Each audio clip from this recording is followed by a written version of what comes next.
Hello everyone, welcome to RAO'S Academy for Competitive Examination. I'm Rajvardhan and today we are going to start our discussion of one very important technology, and that is space technology. Space technology is important because UPSC has asked a number of questions from space technology.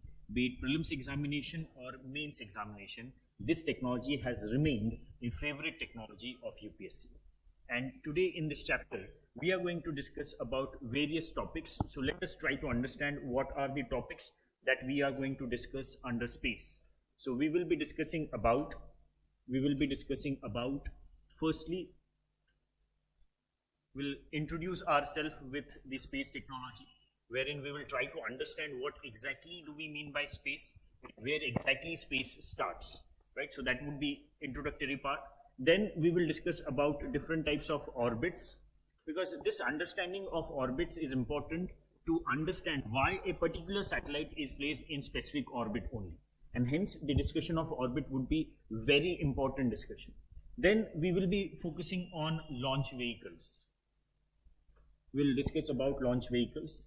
And under launch vehicles, we will discuss different types of launch vehicles that ISRO has developed. For example, we'll trace the development of all the generations of launch vehicles in India and the latest launch vehicles like SSLV and even the upcoming launch vehicles, upcoming developments like RLV, Reusable Launch Vehicle, we will be discussing about.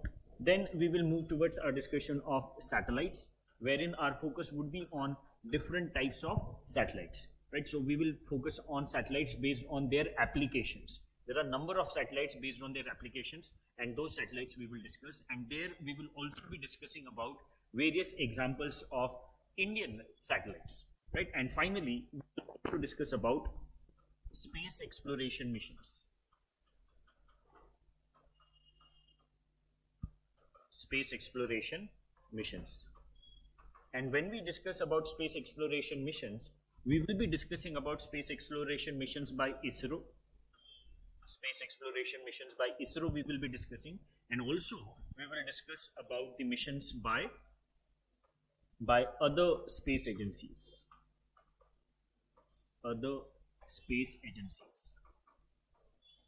Right? That means we will discuss about missions launched by NASA, missions launched by China National Space Administration, and even European Space Agency, because UPSC has asked questions from those agencies as well. Right, so these are the topics that we are going to cover under space technology. So let us begin with our discussion. And firstly, we will discuss about introductory part, and that is, what do we mean by space? In introduction, we will discuss what exactly do we mean by space. So what exactly is space? Space is that part of the universe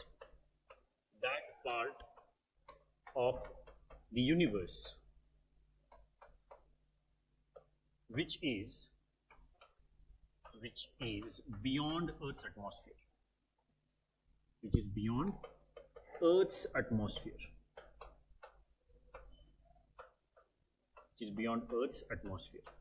That part of the universe is called as space. For example,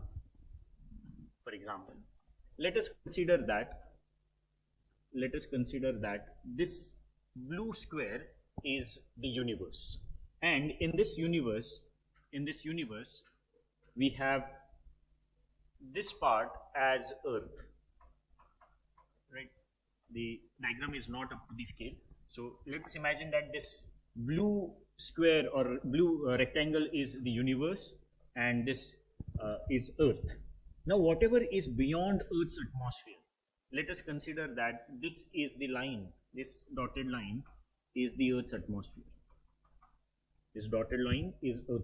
So whatever lies beyond this dotted line would be considered as space. So whatever is beyond this dotted line would be considered as space. Fine. So what is space? Space is that part of the universe which is beyond Earth's atmosphere. Fine. And this space is not empty. The space consists of various celestial bodies. It consists of various gases. It consists of dust particles as well. right? And that's why we can say that space is not empty. It consists of various celestial bodies. For example, galaxies are there, stars are there, different planets are there, their satellites are also there. Then it also consists of various gases that are part of this space, especially hydrogen, helium. These kind of gases are there, and also we have dust particles in space as well. So that is what is space. Now, when we defined it, we said that it is that part of the universe which is beyond Earth's atmosphere, right? Now, to bring uniformity to this definition, to bring uniformity to the definition of space, we have accepted one line as a line from which space starts, and that line is called as Karman line. That line is called as Karman line. So, what is Karman line? Karman line.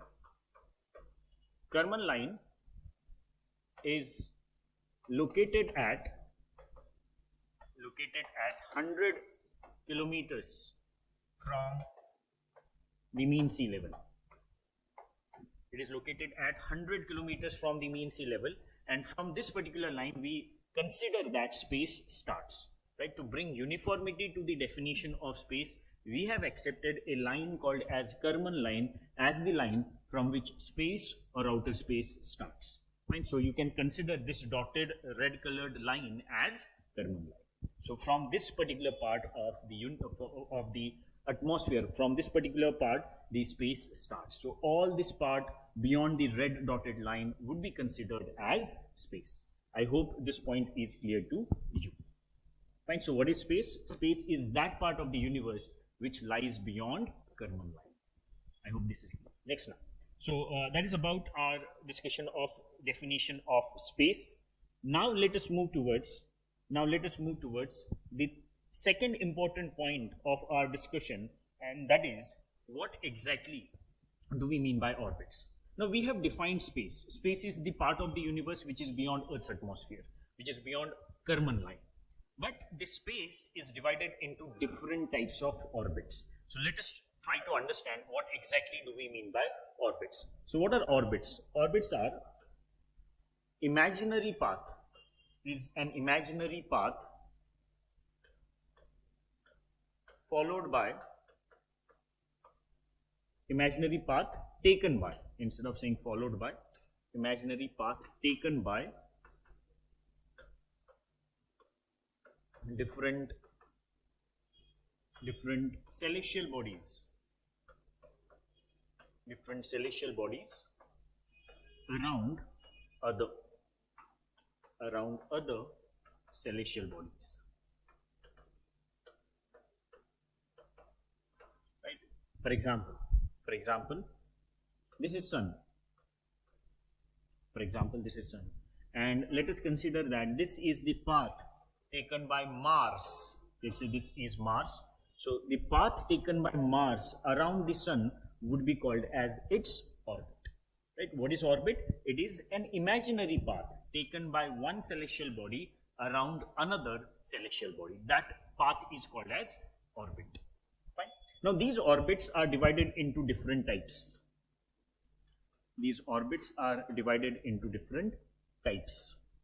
So first type of orbit is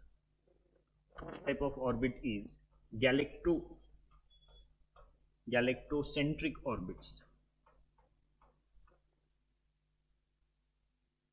First type of orbit is galactocentric orbits. So as the name suggests, this is the orbit taken by the solar system,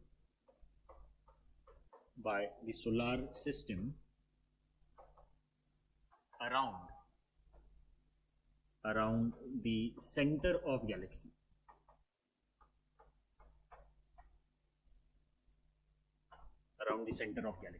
Right? Our galaxy is Milky Way galaxy.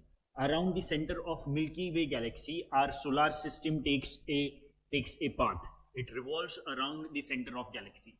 That path taken by our solar system would be called as galactocentric orbits. Center of galaxy would be there at the center, and around that solar system revolves. That path taken by solar system would be called as galactocentric orbit. right? So this is one type of orbit. This type of orbit is not very important from our exams perspective. So that is first. Second is heliocentric orbits. Heliocentric orbits. Now, what exactly do we mean by Helios? Helios means sun, right? So these are the orbits around sun. Orbit taken by planets, including our Earth, planets around the sun. That path would be called as heliocentric orbit, right? It is the orbit taken by planets around the sun. That is heliocentric. Again, this is not very important from our exams perspective. Next, third type of orbits are geocentric orbits. Geocentric orbits. Now, geo means Earth. So these are the orbits taken by the satellites, be it natural satellite or artificial satellite. These are the paths taken by satellites around Earth. These orbits are called as geocentric orbits. So orbit taken by satellites. Orbit taken by satellites around Earth.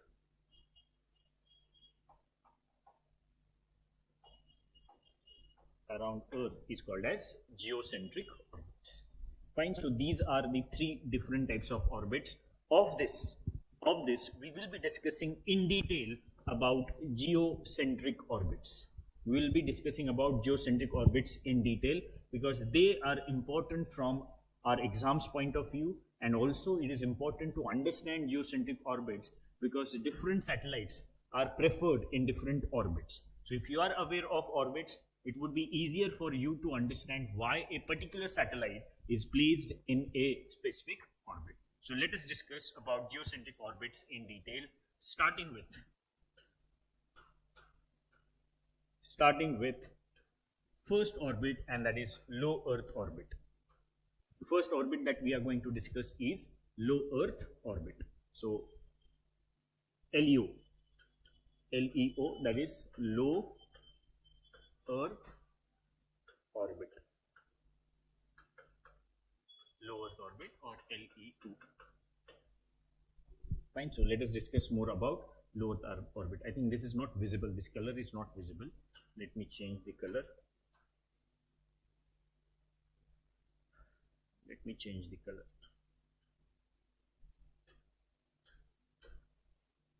Low Earth orbit.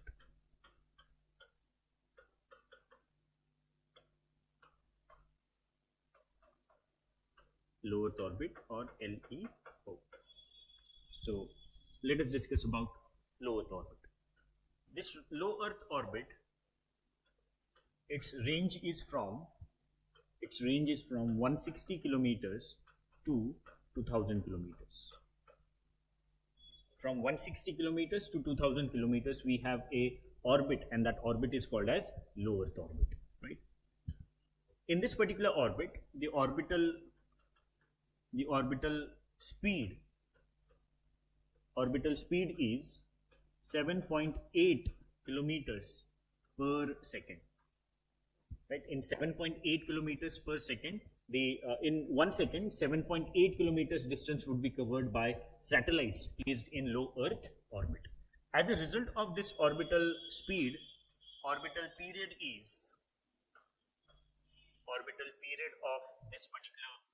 of the satellites in this particular orbit is approximately 90 minutes,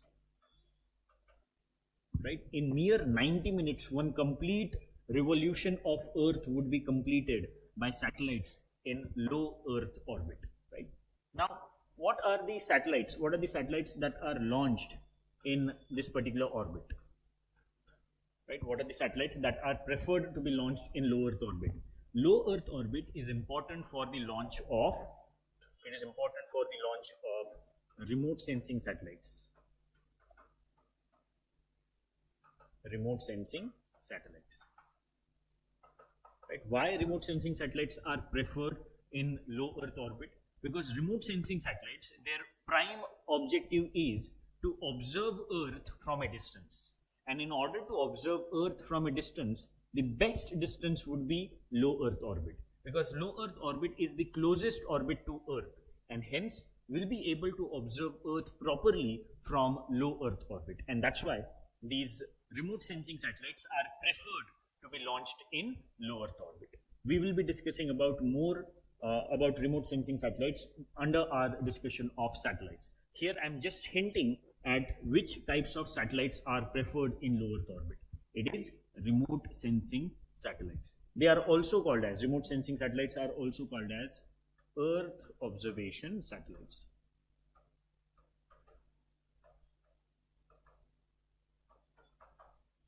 They are also called as Earth observation satellites, right? So that is what are the preferred satellites. Apart from that, we also have space stations in low Earth orbit. Space stations. What are space stations? Space stations are space-based laboratories. They are space-based laboratories wherein astronauts would be able to carry out different experiments. For example, International Space Station is one of the examples of space stations, and it is there in low Earth orbit. It is approximately at 350 kilometers distance from Earth's surface. And second example of space station is Tiangong. Second example is Tiangong. Tiangong is a space station launched by China. It is Chinese space station, and the International Space Station is a joint collaboration of countries like USA, Russia, European Union, then Japan, and also Canada. Right? These space agencies launched International Space Station, and it is their joint collaboration. But on the other hand, Tiangong is launched by China on its own. So China is the only country to launch its own space station. India, does India have its own space station as of now? No, we do not have our own space station as of now. But it would be built. There are different talks going on with respect to the Indian space station, which would be called as Bharat Space Station. Right? So that is what are the preferred satellites. But apart from these satellites, we can launch other satellites as well. But the preferred ones are these two. Even we can launch telecommunication satellites.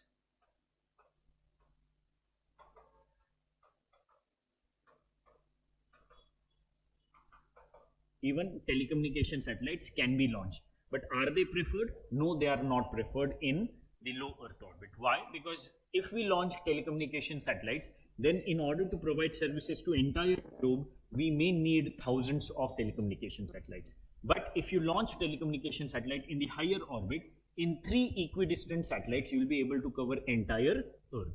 And that's why what would be the preferred orbit for telecommunication satellite? It is higher orbit. We'll talk about those higher orbits in a while. So these are some of the important points that you should be aware of with respect to low Earth orbit. Next, advantages.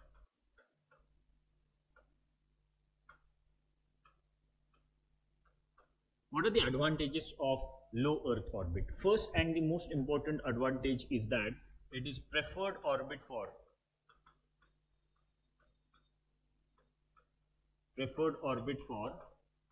Earth observation. It is the preferred orbit for Earth observation. That means if you want to observe Earth, which orbit you will prefer? It is low Earth orbit. Why? Because it is closest to Earth's surface, and from closer orbit you will be able to observe Earth in a better way.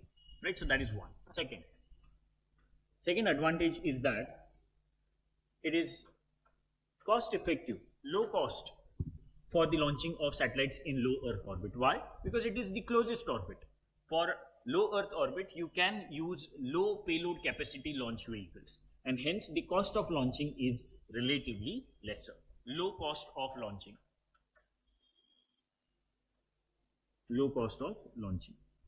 Okay? Third advantage is low maintenance cost.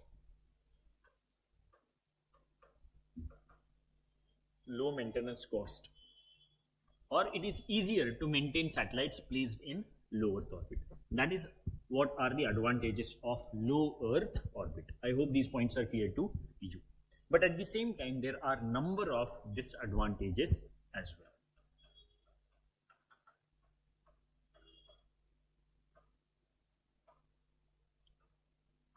Disadvantages. What are the disadvantages of low Earth orbit? First disadvantage of low Earth orbit is that constellation of satellites is needed. Constellation of satellites is needed for any application.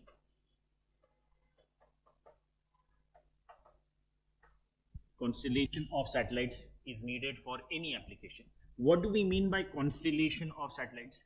Constellation means a group of satellites. We need a group of satellites for any application if those satellites are placed in low Earth orbit. Let me explain this. Let us consider that this is Earth. I have to use this color only because other colors are not very visible here. So I am using only this yellow color. So let us consider that this is Earth and this is low Earth orbit, LU, right? And we have launched a satellite. Let us consider that this square is a satellite. We have launched this satellite in order to observe this area on Earth's surface, right? Now we know that satellites in low Earth orbit, they are moving at a very high speed of 7.8 kilometers per second, and hence the satellite would remain over this particular area for a very brief period of time. And hence, if you want to observe this area continuously, what you need, you have to launch many more satellites. Many more satellites you will need in low Earth orbit so that you will be able to observe this particular area continuously.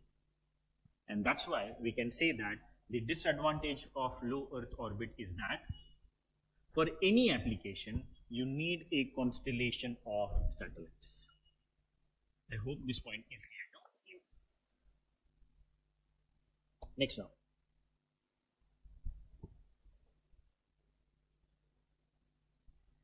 So that is first disadvantage of low Earth orbit. That is the first disadvantage of low Earth orbit. Second disadvantage, high atmospheric drag.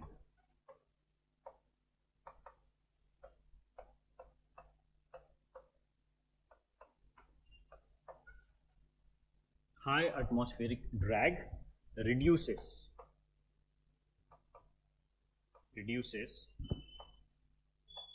the lifespan of satellites. High atmospheric drag reduces the lifespan of satellites. That is one of the disadvantages of low Earth orbit. Now, what exactly do we mean by atmospheric drag? Now, we have discussed that the range of low Earth orbit is from 160 kilometers to 2000 kilometers. Now, in this particular range, there is still presence of Earth's atmospheric components. Earth's atmospheric components, that means gases, dust particles, would be present especially in the lower ranges of low Earth orbit. Right? In low Earth orbit, we have the presence of Earth's atmospheric components. And as a result of these Earth's atmospheric components, what happened? There would be push and pull exerted on the satellites. Right? These atmospheric components exert push and pull on the satellites, and that push and pull is called as atmospheric drag. So what is atmospheric drag? Atmospheric drag is the push and pull exerted by Earth's atmospheric components on the satellites. Right? And as a result of this atmospheric drag, what happens? The lifespan of satellites is compromised, it reduces. I hope this point is clear to you. Now, as atmospheric drag is reducing lifespan of satellites, what would be the result? The result is that it contributes in the formation of space debris. It contributes in the formation of space debris. What are space debris? Space debris are also called as space junk. Space debris is also called as space junk. What is space junk?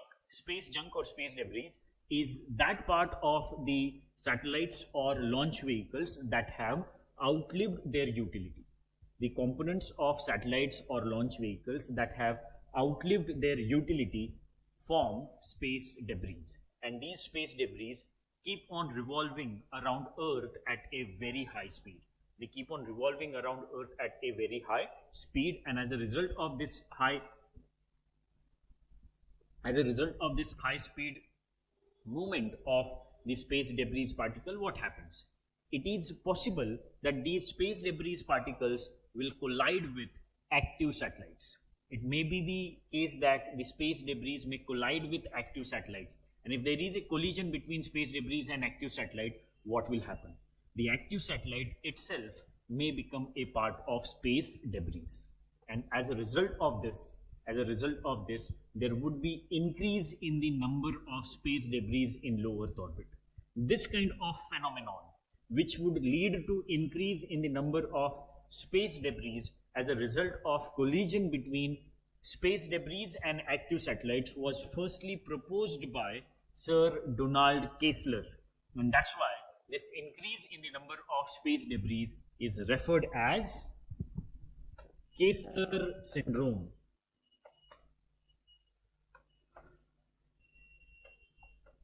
This increase in the number of space debris is referred as Kessler syndrome.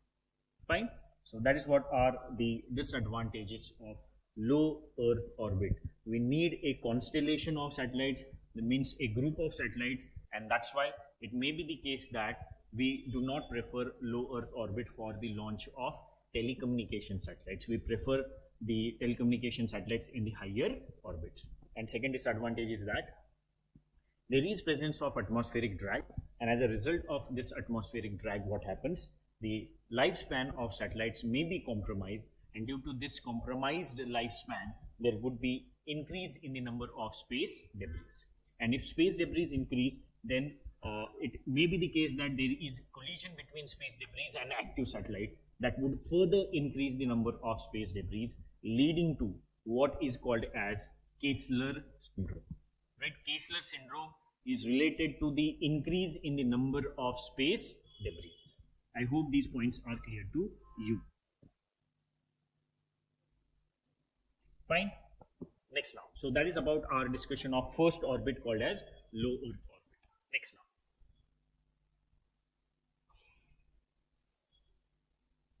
Second is medium Earth orbit. Medium Earth orbit. What is the range of medium Earth orbit? Range of medium Earth orbit is from 2000 kilometers to just below,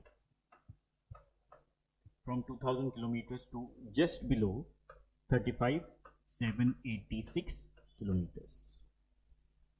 Right, so that is what is the range of medium Earth orbit, from 2000 kilometers to just below 35,786 kilometers. So that is the range. Now in this particular range, what is the orbital speed? What is the orbital speed?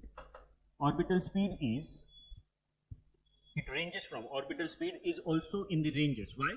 Because this orbit has a range of almost 34,000 kilometers, and that's why orbital speed also has a range, and that range is from 7.2 kilometers per second to 3 kilometers per second.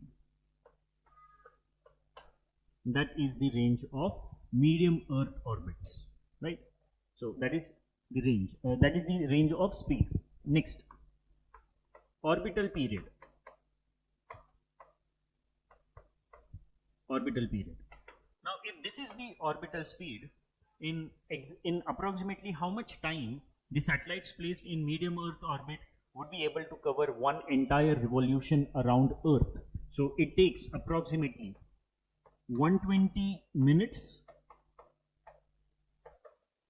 right? 120 minutes. If the satellite is closer to 2000 kilometers, it would be taking 120 minutes for completion of one revolution. And if satellite is closer to 35,786 kilometers, it would take approximately 24 hours. It would take approximately 24 hours to complete one revolution around Earth, right? So that is what are orbital speed and orbital period. Next now, which are the satellites that are preferred in medium Earth orbit? Which satellites are preferred in medium Earth orbit? Medium Earth orbit is the most important orbit for the launch of navigation satellites.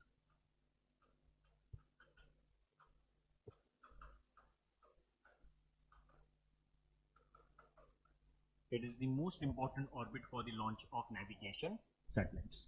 Okay? Navigation satellites are launched in medium Earth orbit. For example, most of the global, not most, all global navigation satellite systems are there in medium Earth orbit. What are the examples? Examples are GPS of USA, GLONASS of Russia, Galileo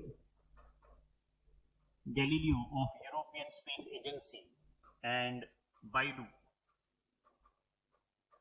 of China. All these global navigation satellites are there in medium Earth orbit. India also has its own navigation satellite system, and it is called as NAVIC or IRNSS. Why IRNSS or NAVIC is not there in medium Earth orbit? Because IRNSS or NAVIC, it is a regional navigation satellite system.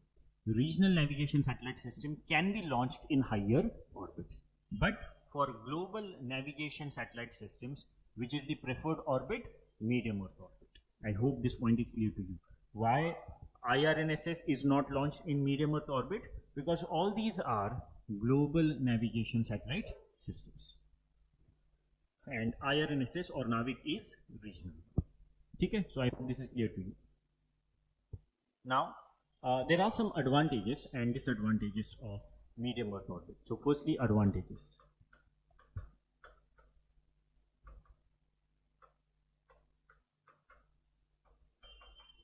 Advantages of medium Earth orbit.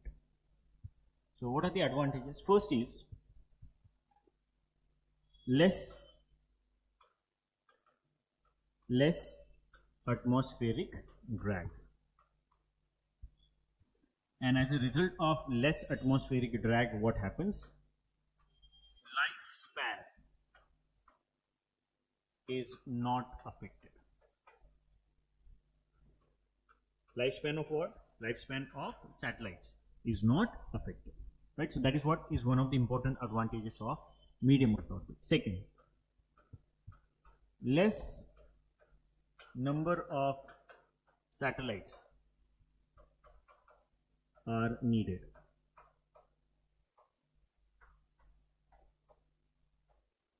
For any application. For any application, right? We discussed that for low Earth orbit, we need constellation of satellites. It may be thousands of satellites that are needed for any application. But for medium Earth orbit, the constellation of satellites is not needed. Less number of satellites are needed. For example, in these navigation satellite systems, these are global navigation satellite systems, and in these global navigation satellite systems, approximately 24 to 30 satellites are there. So with 24 to 30 satellites, entire Earth is covered, and hence there is no need of constellation of satellites. Less number of satellites would perform the application. So these are the advantages.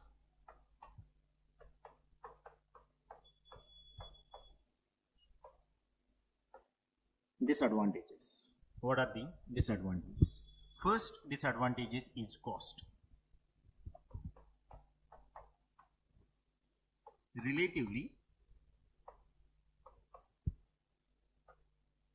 high cost of launching. relatively high cost of launching satellites. That is one. Second, satellites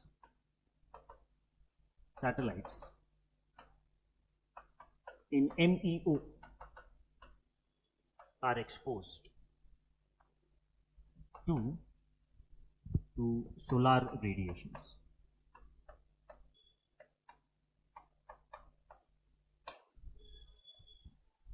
Right, satellites in medium Earth orbit are exposed to solar radiations. Why?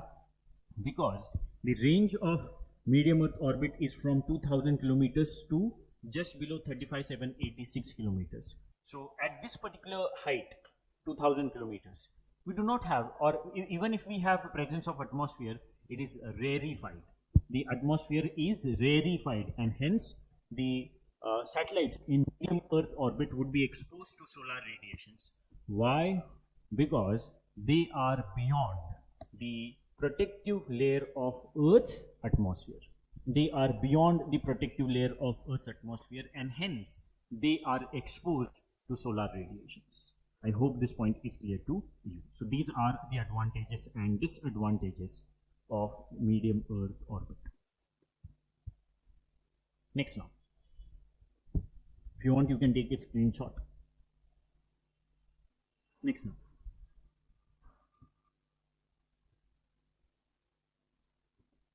Next orbit is GSO. What is GSO? GSO is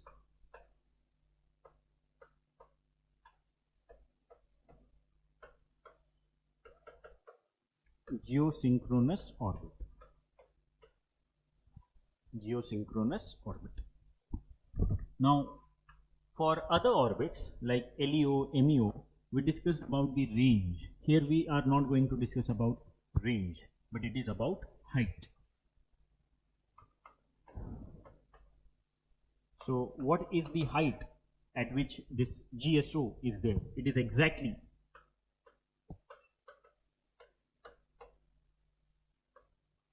height is exactly 35,786 kilometers, which is approximately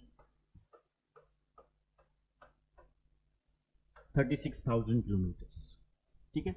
So this is the height. Exactly at this height we have an orbit, and that is called as geosynchronous orbit. Next now. Orbital speed. Orbital speed. So satellites placed in geosynchronous orbit move at the speed of 3 kilometers per second. That is the speed. And at this speed, what is the orbital period? What is the orbital period? Orbital period is exactly 23 hours, 56 minutes and 4 seconds. Right? Orbital period is exactly 23 hours, 56 minutes and 4 seconds, which is approximately 24 hours. Which is approximately 24 hours. And we know that 24 hours is the time taken by Earth to complete one rotation around its own axis, as the time taken by satellites in GSO is same as the time taken by Earth to complete one rotation around its own axis. These orbits are called as geosynchronous. That means they have synchronized their orbital period with the rotational period of Earth, and hence it is called as geosynchronous orbit. Satellites. Which satellites are preferred to be launched in geosynchronous orbit? Satellites preferred in geosynchronous orbit are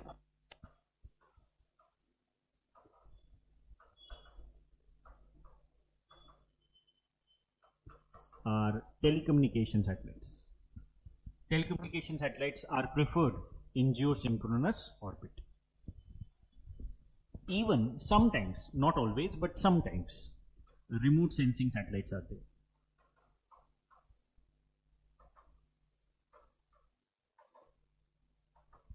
Right? Those countries which have very high resolution cameras, which have very good, let's say, radars, would be able to use would be able to launch remote sensing satellites in GSO. Fine. And regional navigation satellite systems. Regional navigation satellite systems are also there in GSO. They can also be there in GSO. For example,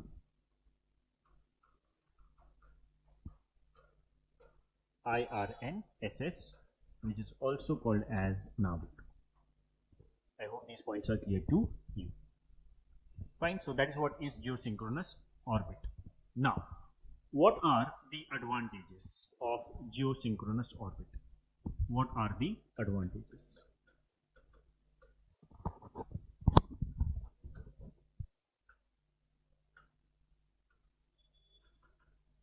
First and the most important advantage is that with 3 equidistant satellites,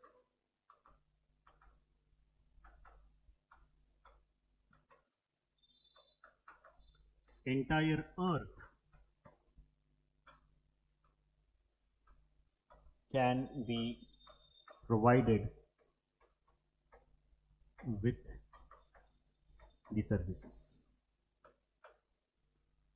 We can provide services to entire Earth with 3 equidistant satellites, and that is the most important advantage. Second, zero atmospheric drag. Zero atmospheric drag. Why? Because it is at the height of 35,786 kilometers. At that height, obviously, there would be no atmosphere. Right? Next. So these are the advantages. What are the disadvantages? What are the disadvantages? First, and the most important disadvantage is that it is very costly to launch satellites in higher orbits like GSO. Why? Because you need a heavy payload capacity launch vehicle. High cost of launching.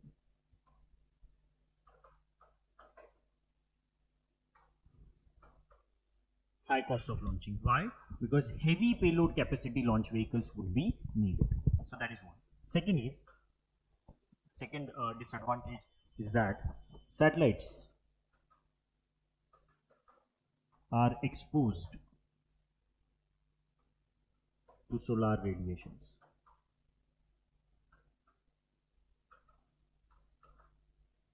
Satellites would be exposed to solar radiations, and due to this exposure to solar radiations, what will happen? It may be the case that the solar radiations would affect the electronic gadgets used in satellites, and hence those gadgets would become will become non-functional, and as a result of this, it would affect their objective for which they have been launched. So these are some of the important points with respect to geosynchronous orbit. I hope this is clear to you. If you wish, you can take a screenshot. Now, next.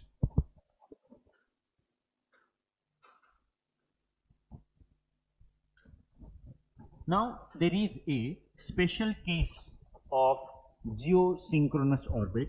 It is called as geostationary orbit or GEO.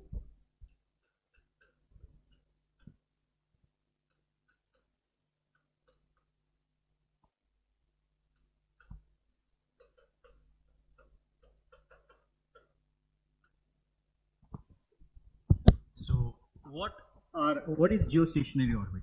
It is not a new orbit. It is a part of, it is a type of geosynchronous orbit only. So, it is a special case of GSO. Fine. So, what will be the height? It will be 35,786. All those points that we have discussed for GSO would be applicable to geostationary orbits as well. I hope this point is clear to you. Geostationary orbit is not a new orbit. It is a special case of geosynchronous orbit. What is so special? Let us try to understand. Let us consider that this is Earth. Let us consider that this is Earth, and this is Earth's equator, right? So though it is not visible, let us consider that this is Earth's equator.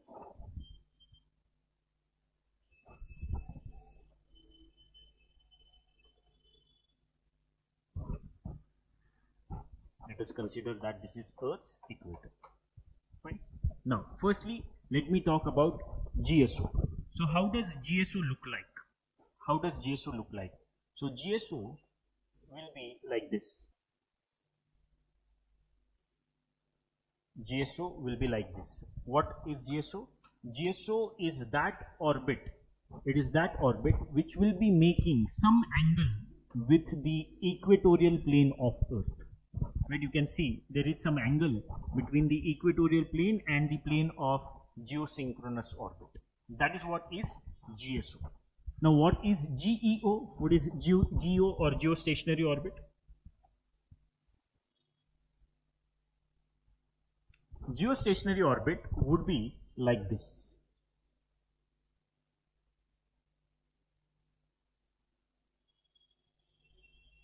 This is GEO. What does that mean? The plane of geostationary orbit, the orbital plane of geostationary orbit would be parallel to equator. You can see there is no angle between the plane of GEO and equator. It is parallel. The angle is 0 degree. So this is what is the special case of geosynchronous orbit called as geostationary orbit. What happens because of this? Because of geostationary orbit, for an observer on Earth's surface, satellites launched in geostationary orbit appear stationary. Why? Because those satellites would be focusing continuously on a particular place on Earth's surface, and that's why for an observer on Earth's surface, satellites placed in geostationary orbit appear stationary. Are they stationary? No, they are not stationary. But as they are also moving at the same speed like the observer on Earth's surface, for an observer on Earth's surface, it appears that satellites placed in this particular orbit, GEO, are stationary. Right? It is like you and your friend are moving on a bike at same speed. So for each other, you appear stationary. But are you stationary in real? No, you are not stationary in reality. But as you both are moving in the same speed, it appears for you that you both are stationary to each other. Same is the case with geostationary orbit satellites. Satellites in geostationary orbit are moving at a certain speed which is equal to the speed of observer on Earth's surface, and hence for an observer on Earth's surface, satellites appear stationary. Satellites in geostationary orbit appear stationary. I hope this point is clear to you. And these satellites you can understand more based on this particular animation. You can see this. So this yellow color orbit is geostationary orbit. You can see that it is parallel to Earth's equator. The angle of inclination between the GEO and equator is 0. Fine. Now this particular satellite has been launched, and you can see this, that it is continuously focusing over the South America. It is continuously focusing over South America. It will not move away from South America at all. Why? Because satellites placed in geostationary orbit appear stationary for an observer on Earth's surface. So if there is observer in South America, that observer would be able to see this particular satellite continuously. And that is what is the feature of geostationary orbit. I hope this point is clear to you. Fine.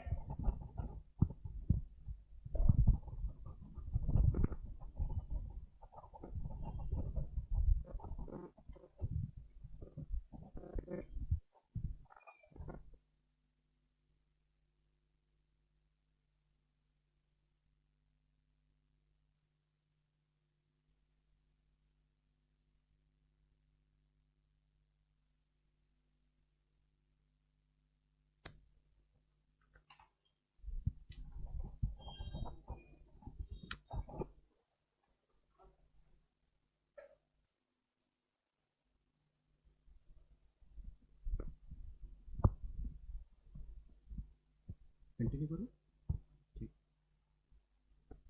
ठीक।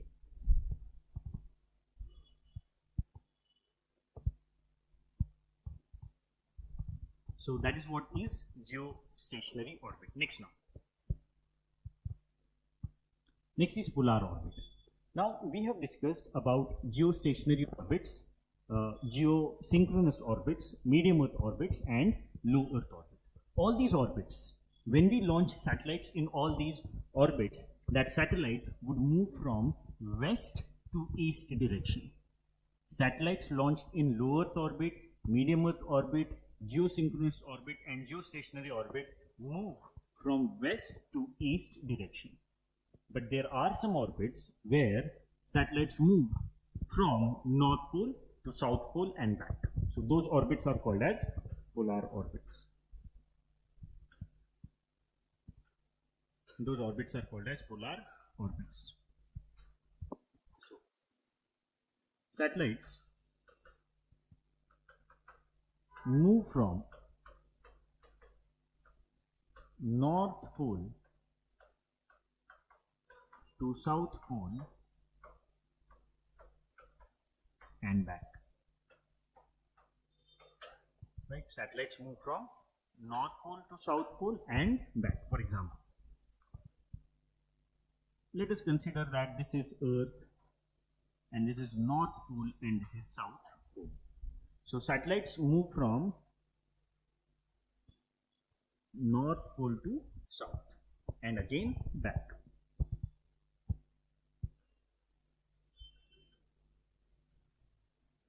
Again back. So that is how satellites move in polar orbits. Fine. Now, if we take into account the range of polar orbits, what is the range? The range of polar orbits is from 200 kilometers to 1000 kilometers. That is the range of polar orbits, and hence we can safely say that these polar orbits are a part of low Earth orbit, because this range 200 to 1000 kilometers is a part of low Earth orbit. Why? Because we know that low Earth orbit ranges from 160 to 2000 kilometers. 160 kilometers to 2000 kilometers. So that is what is polar orbits. You can see how exactly satellites in polar orbit move.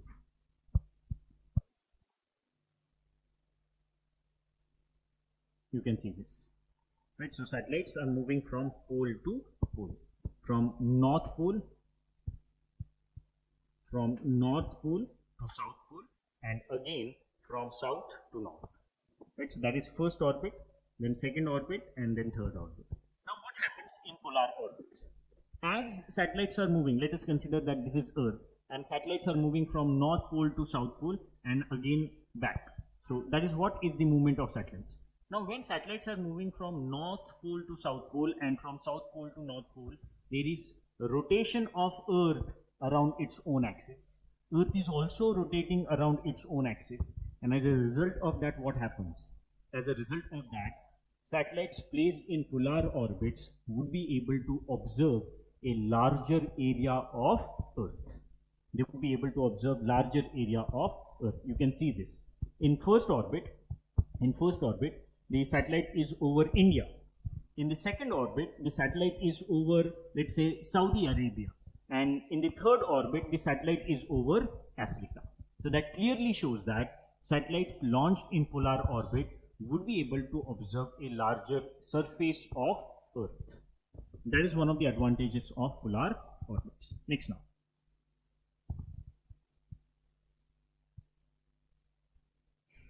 Next is sun-synchronous polar orbits. Sun-synchronous polar orbits, they are also abbreviated as SSO, sun-synchronous polar orbits. Now what are they? A special case of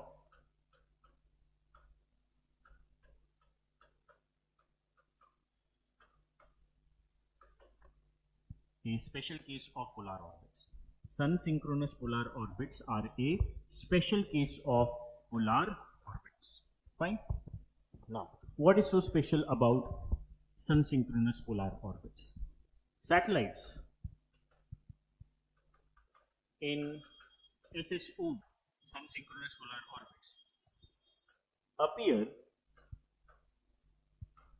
appear over a particular region on Earth's surface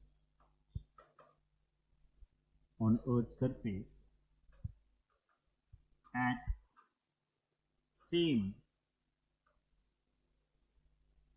same local solar time. At same local solar time, satellites in SSO would appear over a region. For example, let us consider that the satellite in SSO has appeared over Delhi at around 11 am. At around 11 am, the location of sun would be near overhead, not exactly overhead, but near overhead. Right? Now, this is the time at which the satellite has appeared over Delhi today. Now, next time when satellite comes over Delhi, it would be 11 am. It would be 11 am when the satellite would appear again over the region of Delhi, and that's why we can say that satellites in SSO appear over a region on Earth at same local solar time. This is one of the important advantages of SSO, sun synchronous orbit, because it would be able to click pictures of that region at same solar illumination. It would be able to click pictures of that region in same solar illumination, in same sunlight. It would be able to click pictures of that particular region, and this would help us. Use those pictures for some kind of observation. Right? For example, suppose you want to observe urbanization pattern over Delhi. So for urbanization pattern over Delhi, you need to click pictures in same illumination, and that would be done by satellites placed in sun synchronous polar orbit. So that is what is the advantage of sun synchronous polar orbit. If we take into account the range of sun synchronous polar orbit, then the range is from 600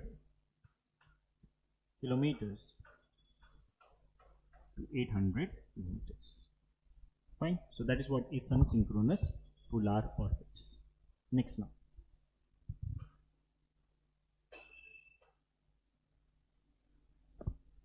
Next is GTO. Next orbit that we are going to discuss is GTO. What is GTO? GTO is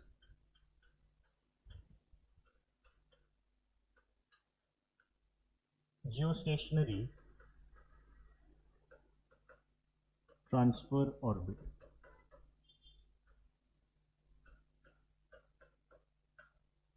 Geostationary transfer orbit.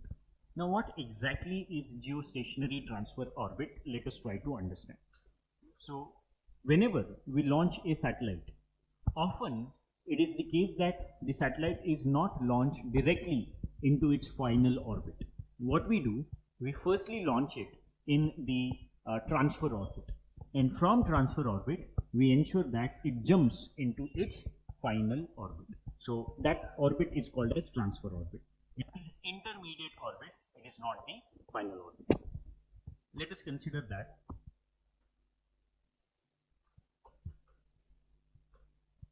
this is Earth, and this is, let us consider as GEO. GEO means geostationary orbit, and we want to launch a satellite from Earth to GEO. Now what we do? We launch satellite from Earth into an orbit which is highly elliptical orbit, and this is that orbit. What we do? We launch a satellite firstly in the highly elliptical orbit. So it is this. So this orbit is called as GTO.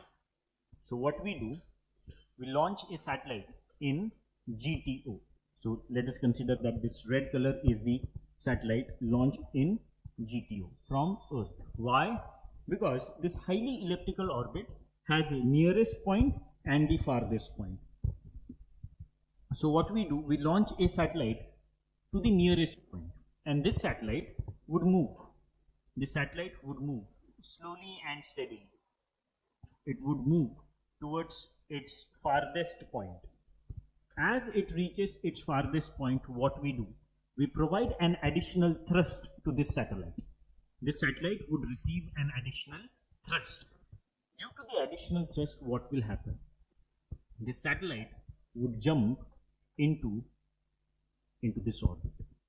So that is how we are developing, that is how we launch satellite in geostationary orbit. Okay? What we do, we launch a satellite firstly in the highly elliptical transfer orbit called as geostationary transfer orbit. And as satellites move in that transfer orbit, and as it reaches close to the intended orbit, what we do, we provide additional thrust so that it would be able to jump from GTO to the intended orbit, and in this case intended orbit is GEO. Fine. So that is what is transfer orbit. Transfer orbits are those orbits which are used to launch our satellites in the intended orbits.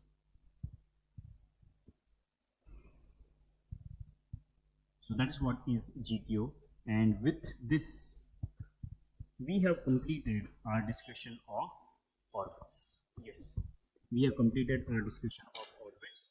I hope you have understood this particular discussion of orbits.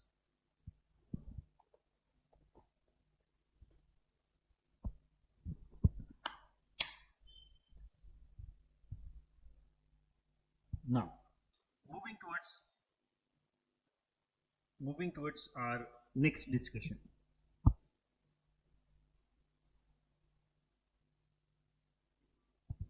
Now we will be discussing about launch vehicles.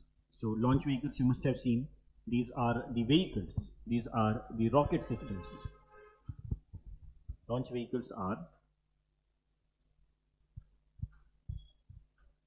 the rocket systems used to place satellites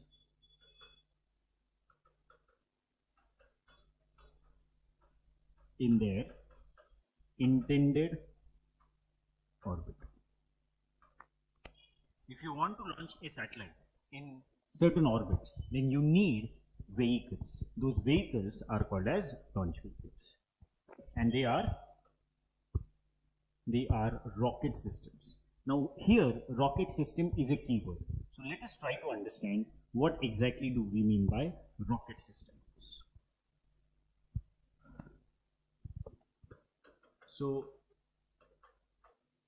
there are two types of engines.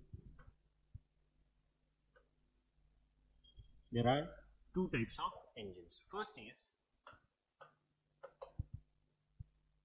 jet engine, and second is rocket engines. Fine. So there are two types of engines. First is jet, second is rocket. Jet engine carry only fuel and take oxygen, or instead of saying oxygen, oxidizer.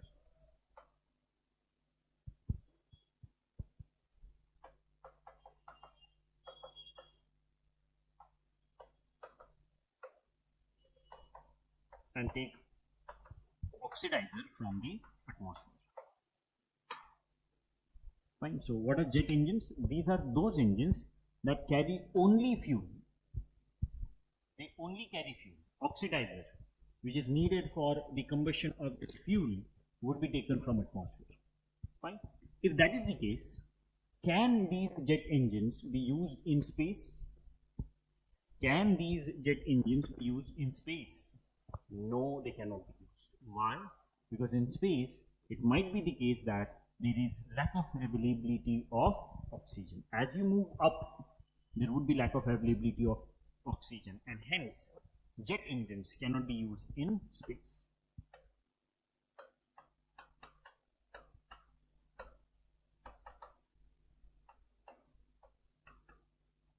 Cannot be used in space. Okay?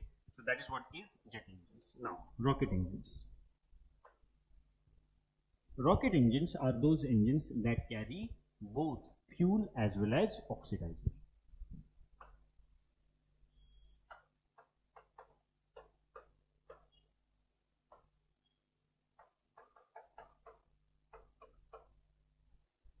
Right? They carry both fuel as well as oxidizer. That means they would be able to function even in space.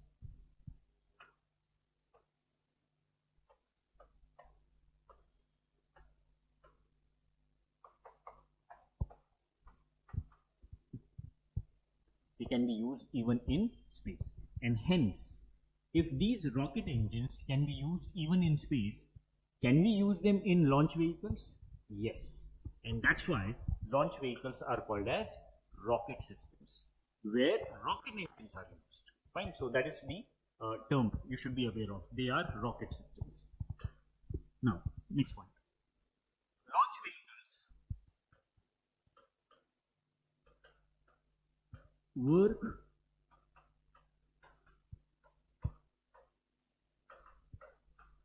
on the basis of stages. Launch vehicles work on the basis of stages. Now, what do we mean by that?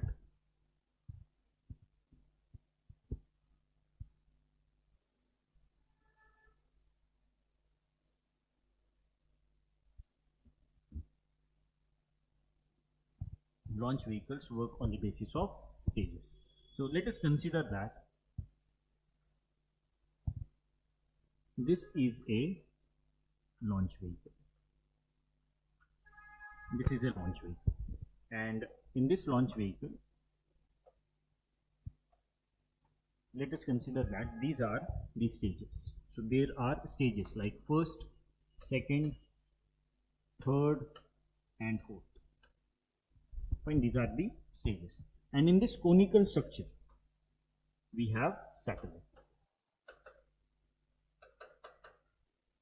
In this conical structure, we have satellite.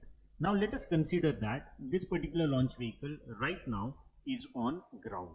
It is on ground. Now, as it is on ground, first stage would fire. First stage will have a fuel, and that fuel will start burning. As a result of burning of fuel in the first stage, thrust would be provided to launch vehicle, and as a result of that thrust, the launch vehicle would be lifted up in the sky. Launch vehicle would be lifted up in the sky. Fine. Now, what happens? First stage would complete combustion of fuel, and as soon as it completes combustion of its fuel, it will fall off. It will fall off and will be dropped on Earth's surface, more often than not in oceans. It will fall off and it will be dropped in oceans. Now, fuel in second stage will start burning. It will take launch vehicle further up in space, and once it completes combustion of fuel, it will also fall off.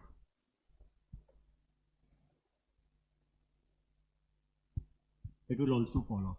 Similar case would be with stage 3, and lastly it would be the responsibility of the fourth stage to take satellite in its intended orbit. Who will place launch vehicle in its intended orbit? Fourth stage. Fine. And more often than not, first 3 stages would fall on Earth's surface, but this fourth stage may become a part of space debris. Fourth stage may become a part of space debris. Fine. So that is why we say that launch vehicles, that is why we say that launch vehicles work on the basis of stages. Fine. I hope this point is clear to you. I hope this point is clear to you. Right. Now, next point. As these launch vehicles work on the basis of stages, the falling stages we are not able to recover. The stages that are falling, first, second, third stages that are falling on Earth's surface, more often than not in oceans, we won't be able to recover. If we are not able to recover those stages, what will happen with them? They will become unusable, right? We won't be able to use them, and hence the launch vehicles that we have today are called as expendable launch vehicles. Therefore, today's launch vehicles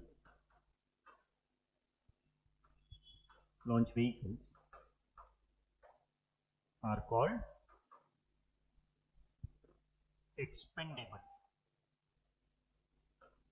launch vehicles. This term is very important. Launch vehicles that we have today are expendable launch vehicles, meaning single use. Expendable launch vehicles means single use launch vehicles or one time use.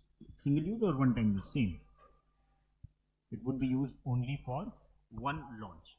If you want to launch satellite next time, you will need a new launch vehicle, and hence as the launch vehicle that we use today are expendable launch vehicles, the cost of launching increases. Fine. So expendable launch vehicles have two disadvantages. First, they contribute to the formation of space debris. Second, the cost of launching would be high, and that's why what we need such launch vehicles which can be reused again and again. Those launch vehicles are called as reusable launch vehicles. India is carrying out developments with respect to reusable launch vehicles.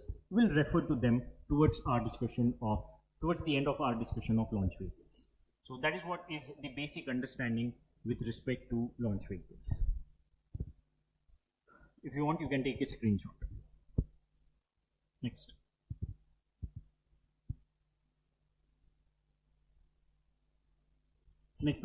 Now, before moving towards the launch vehicles that we have in India, let us try to understand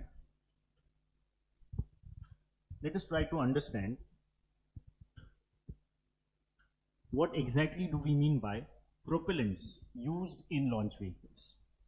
So what is propellant? Propellant is a combination of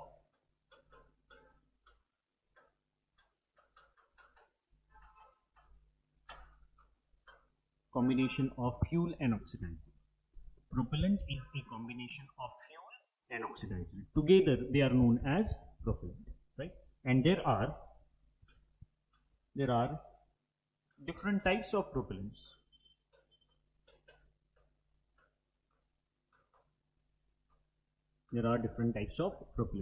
And these types of propellants are based on their state.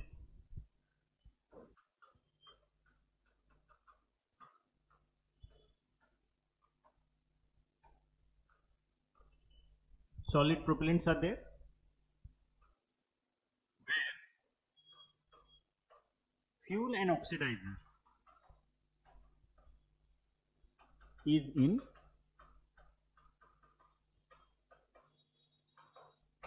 solid state. Fuel and oxidizer both are in solid state. That kind of propellant would be called as solid propellant. And the stages where solid propellants are used are called as solid stages of the launch vehicle. Next is liquid propellant. Liquid propellant, where fuel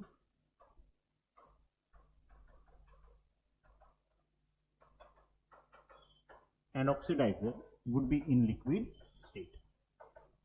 Fuel and oxidizer would be in liquid state, right? So what is propellant? Propellant is nothing but a combination of fuel and oxidizer. A combination of fuel and oxidizer is called as propellant. Fine. So that is what is propellant. Next now.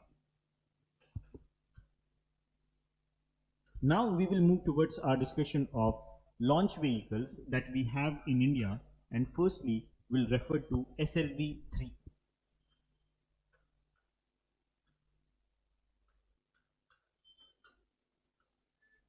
SLV-3. This SLV-3 was developed in 1980. First launch vehicle developed in India was SLV-3. It is the first generation of launch vehicle. How many stages were there in SLV-3? 4 stages. And all these stages were solid stages. That means they use solid propellants.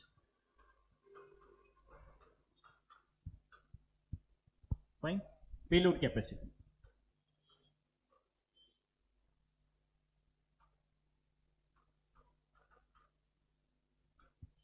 Payload capacity. Meaning of payload capacity is the weight carriage capacity of the launch vehicle. For SLV-3, the payload capacity was 40 kilograms in LEO. 40 kilograms in LEO is the payload capacity. Do we use it today? No, we do not use it. Fine, it is not used anymore. First. Second is ASLV. ASLV stands for Augmented Satellite Launch Vehicle. When it was developed? It was developed in 1987. How many stages? 5 stages. All 5 stages used solid propellant. Fine. As one extra stage was there, payload capacity slightly increased. What is the payload capacity? It is 150. It is 150 kilograms in low Earth orbit. Payload capacity is 150 kilograms in low Earth orbit. Next now, right? So that is what are the first and second generation of launch vehicles. SLV-3 is not used, and even ASLV is not used in India anymore. Fine. So these both launch vehicles are obsolete. Next.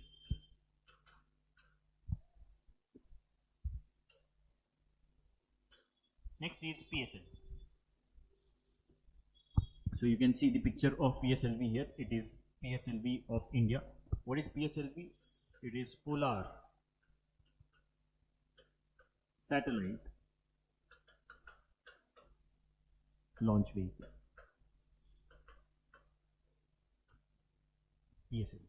When it was developed, its first successful flight was in 1994. First successful flight was in 1994.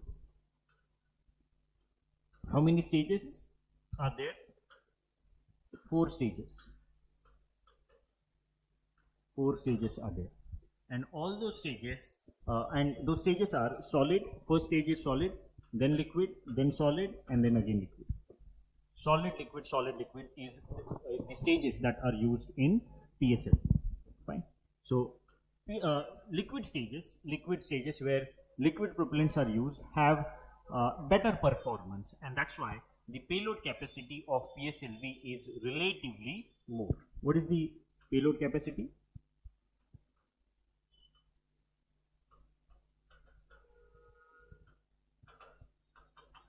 Payload capacity is 1425 kilograms, 1425 kilograms in GSO, Geosynchronous orbit, and 1750 kilograms in LEO. 1425 kilograms in GSO and 1750 kilograms in LEO is the payload capacity of PSLV. Fine. I hope this point is clear to you. Next, there are some variants of PSLV. there are some variants of PSLV. First is PSLV CA, where CA stands for core alone. Core alone. That means it will not have these, you can see these boosters. These kind of boosters will not be there in PSLV core alone. It will be only core, no boosters. And second is PSLV XL, where XL stands for extended. XL stands for extended. So what is PSLV XL? PSLV XL is that variant of PSLV which consists of 6 strap-on boosters.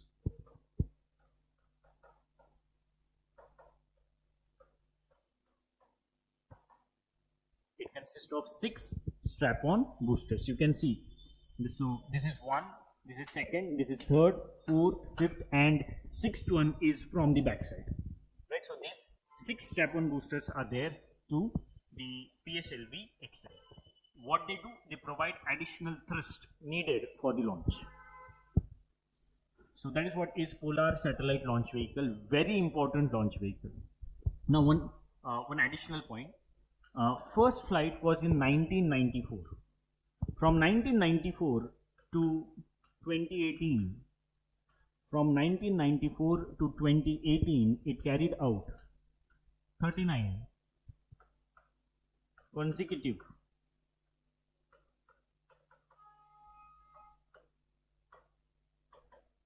successful missions. It carried out 39 consecutive successful missions, and hence it is known as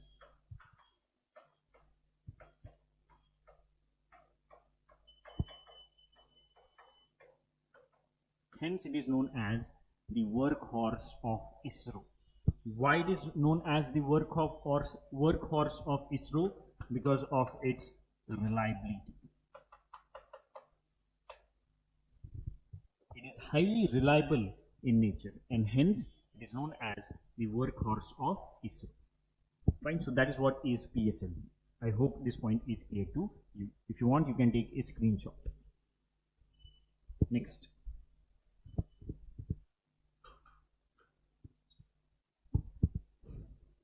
Next is GSLV. GSLV, that is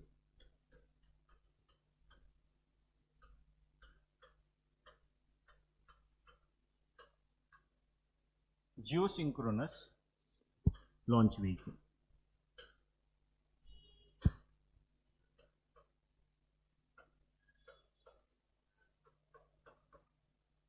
Geosynchronous Launch Vehicle.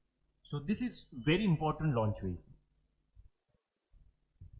It is the heaviest launch vehicle. It is the heaviest launch vehicle that we have in India.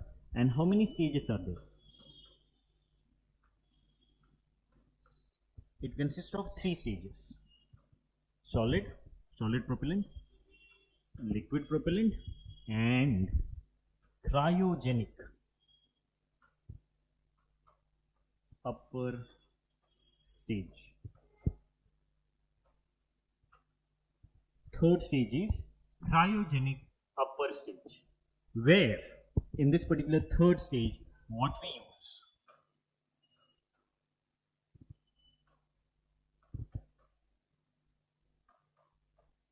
Where cryogenic engines are used. What are cryogenic engines? Cryogenic engines are those engines that use fuel and oxidizer stored at extremely low temperature.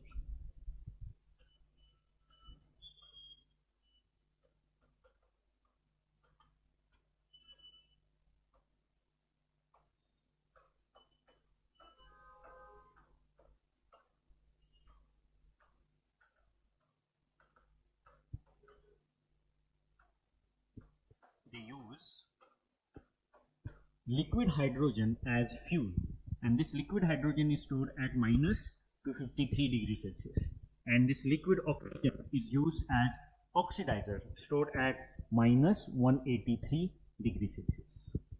That's why the stage is called as cryogenic stage. That means extremely low temperature stage. Right? You can imagine this. Let's say this is how GSLV looks like. This is how GSLV looks like. This is solid stage, this is liquid stage, and this is cryogenic upper stage. Solid, liquid, and cryogenic upper stage. In this cryogenic upper stage, we have to maintain this low temperature, minus 253 degrees Celsius, minus 183 degrees Celsius. This temperature we have to maintain when these two stages are burning. You can imagine the complexity in the development of the geosynchronous launch vehicle. But we have developed cryogenic stage in India successfully, right? Initially, when we started development of GSLV, we received cryogenic engines from Russia, but thereafter we carried out our own development of cryogenic engines, and that program under which cryogenic engines are developed are called as that program is called as Cryogenic Upper Stage Program. CUSP was the program under which we developed cryogenic engines. Fine. So that is what is GSLV. Now there are two important variants of GSLV. Let us try to understand important features.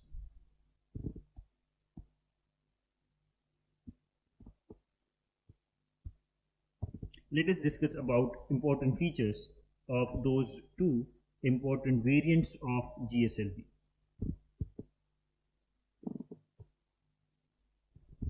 Now, so next is, you can see this is GSLV, this is GSLV Mark II. It has been renamed as LVM. Has been renamed as LVM, GSLV Mark II or LVM2. Fine. So in this GSLV Mark II, as already discussed, stages are solid, liquid, and cryogenic upper stage. What is the payload capacity?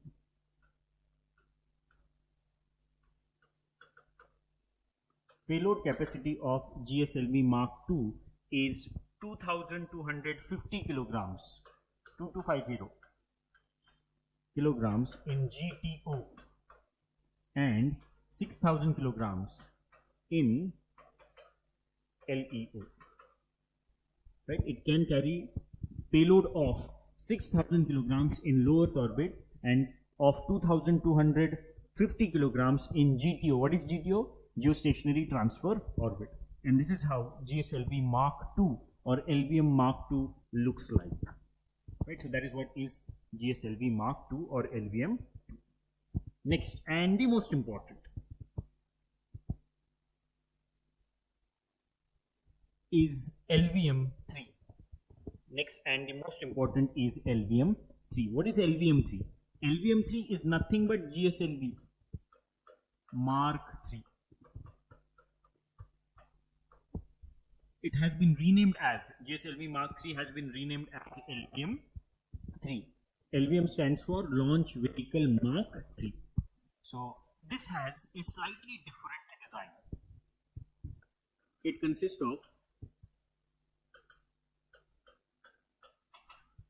of liquid core. You can see this. This is liquid core. This is liquid core.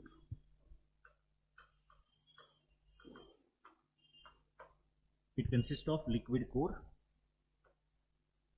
with two solid strap-ons. Right? It consists of liquid core and two solid strap-ons. This is solid strap-on and this is solid strap-on. Right? And along with this, it also consists of cryogenic upper stage. Cryogenic upper stage. So this is CUS. So slightly different design is there for LVM3. For other GSLVs, we discussed that the solid, liquid, and then CUS. But here, core is liquid core. To this liquid core, there are two solid strap-ons, and the upper stage is cryogenic upper stage. Right, so that is what is the design of LVM-3.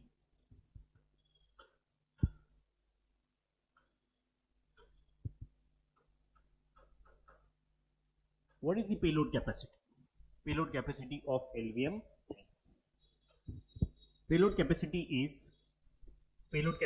of LVM-3 is 4,000 kilograms in GTO. And 8,000 kilograms in LEO. Right, so these are the numbers that are mentioned on the ISRO's website, and that's why we are discussing those numbers only. So that is what is the payload capacity of LVM Mark III. It is the heaviest launch vehicle that we have right now with India. I hope this is clear to you. If you want, you can take a screenshot. Next launch vehicle is SSLV, and that is Small Satellite Launch Vehicle.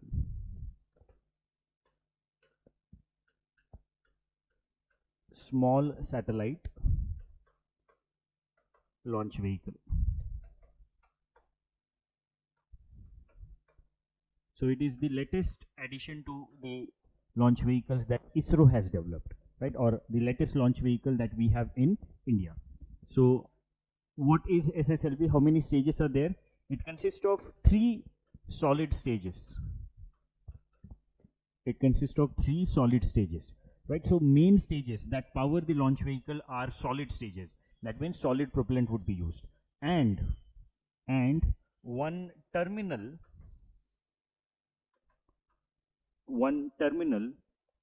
velocity trimming module.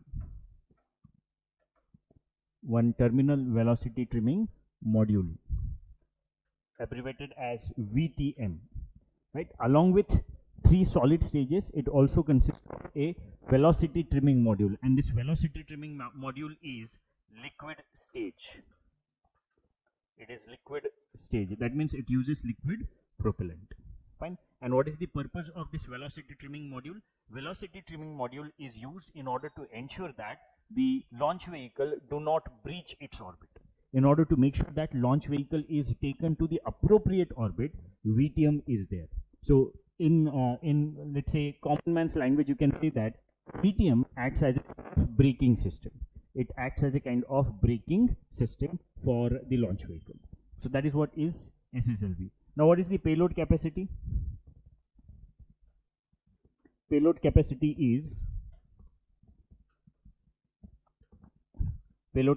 of SSLV is 500 kilograms in 500 kilometers low Earth orbit. What is the payload capacity? 500 kilograms in 500 kilometers of low Earth orbit. That means it would be able to take satellites whose weight is up to 500 kilograms, and that too only in 500 kilometers of low Earth orbit. Beyond that, it won't be able to take satellites, right? And that's why beyond that, if we want to launch satellite, we will have to use PSLV. So that is what is SSLV. There are some important features of SSLV. Let us try to understand those features. What are the features? First, low cost of launching.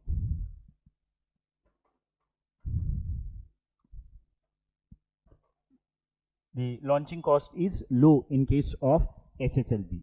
Similarly, it needs lesser launch infrastructure. Lesser launch infrastructure is needed. Lesser launch infrastructure is needed for SSLV. Then SSLV also has compatible for carrying multiple satellites.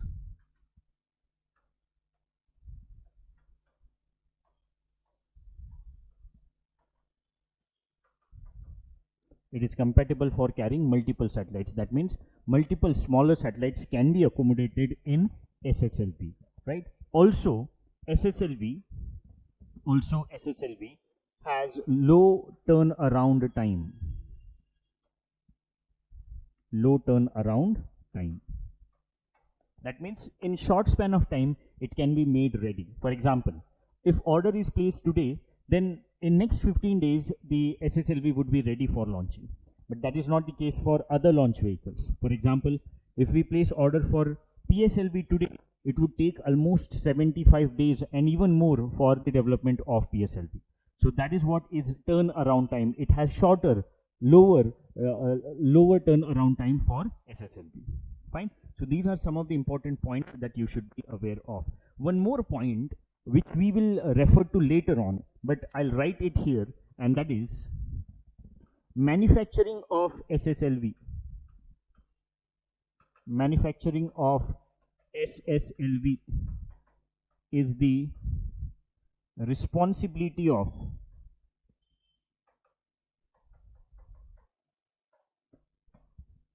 manufacturing of SSLV is the responsibility of NSIL. NSIL is New Space India Limited. What it is? It is a central public sector enterprise under Department of Space. This NSIL is supposed to manufacture SSLV in India, right? So this is very important point. NSIL is the agency, or it is the central public sector enterprise that has the responsibility for the manufacturing of small satellite launch vehicles. Fine. So that is what is small satellite launch vehicles. So these are 5 important launch vehicles that we have in India, of which first 2 are not in use. SLV3, ASLV are not in use. We have 3 launch vehicles right now that are being used. First is PSLV, second is GSLV, and third is latest SSLV. Right. So these are 3 important launch vehicles that we have in India right now. Fine. And there are a number of developments going on wherein we are trying to develop a new generation launch vehicle called as NGLV. Right. So it is the next or upcoming launch vehicle. We do not have it right now. Fine. So that is about our discussion of SSLV. Next, now we discussed that the launch vehicles that we have today are expendable launch vehicles, right? And expendable launch vehicles have 2 problems. Which are those 2 problems? They increase the cost of launching, and second, they also contribute to the formation of space debris. And hence what we need today is reusable launch vehicles. So next important aspect that we are going to discuss is reusable launch vehicles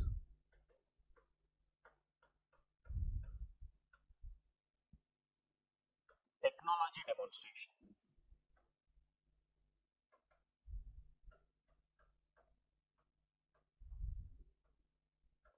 Technology demonstration. That is what is RLV, Reusable Launch Vehicle Technology Demonstration, RLV TD. Now we know that today's launch vehicles are expendable launch vehicles. LV stands for launch vehicle, and these expendable launch vehicles lead to creation of 2 problems, or lead to 2 problems. First, cost of launching increases, and second is it contributes to formation of space debris. So that is the problem that we have with respect to expendable launch vehicles, and hence what we need reusable launch vehicles. RLV can overcome these 2 problems. These 2 problems with respect to cost and space debris creation would be overcome by would be addressed by reusable launch vehicle. And that's why ISRO is also carrying out number of experiments for the development of reusable launch vehicles in India, right? So there are some experiments with respect to reusable launch vehicles. You should be aware of those experiments. So RLV development in India.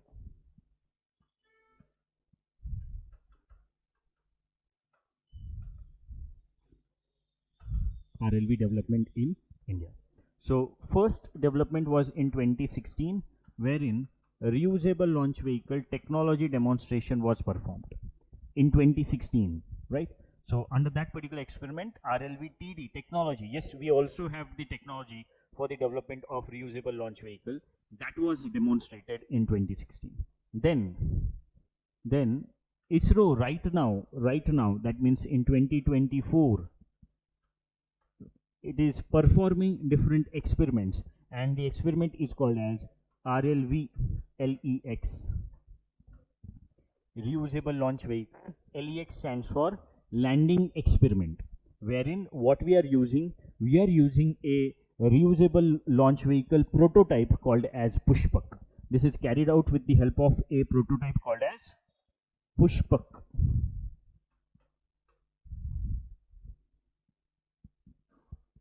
Fine. So that is what is reusable launch vehicle that ISRO is trying to develop. Do we have reusable launch vehicle right now? No, we do not have it. We are developing reusable launch vehicles through different experiments. Fine. Now, reusable launch vehicle, you can see it looks like this. It is a combination of an aircraft. So this part looks like aircraft, and this is a kind of launch vehicle. So it is a combination of aircraft and launch vehicle. And it is not the case that we are going to recover entire launch vehicle. No, only this much part we will be able to recover. But that is also significant because this would help us develop next launch vehicles in a short span of time. Right? So that is what is reusable launch vehicles technology demonstration in India. If you want, you can take a screenshot. So that is about our development. That is about our discussion of reusable launch vehicles and in general launch vehicles as well. So now we will be moving towards our discussion of satellites. We will be moving towards our discussion of satellites. But before we discuss satellite, you can for more such videos, you can download our app from the Play Store. RAO'S Academy for competitive examination has its app. You can download that app for more such videos. Right? So now we will discuss about satellites. So what exactly do we mean by satellites? These are those celestial bodies that revolve around other celestial bodies. These are those celestial bodies that revolve around other celestial bodies. That means what we do, that means, for example, suppose this is Earth. And let's say this is the path of Moon around Earth.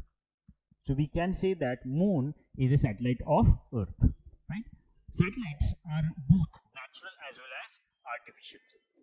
Satellites are both natural as well as artificial. So satellites can be natural, can be artificial as well. Fine. But in the context of space technology, more often than not, when we use the term satellite, we are referring to artificial satellites. In the context of our space technology, whenever we use term satellite, we are referring to artificial satellites. Okay? Now, in 1957, first artificial satellite was launched by humans, and that satellite was called as Sputnik.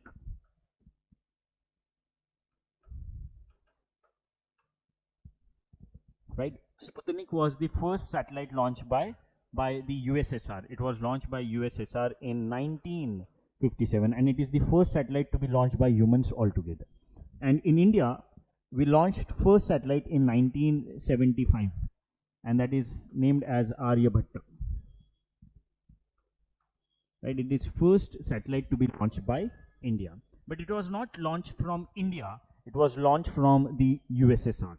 During those days, we took help of USSR for getting our first satellite launched. Fine. So that is what is introductory part for satellites. Now we are going to discuss about satellites based on their application. So let us try to, firstly let us categorize satellites based on their application, and then we will discuss them one by one.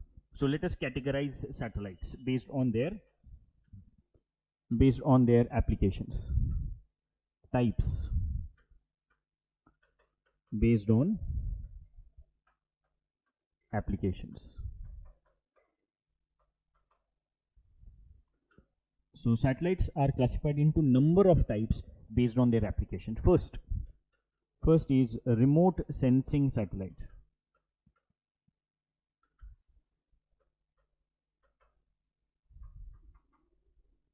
Remote sensing satellites. They are also called as Earth observation satellites. Also called as Earth observation satellites. So that is one. Second,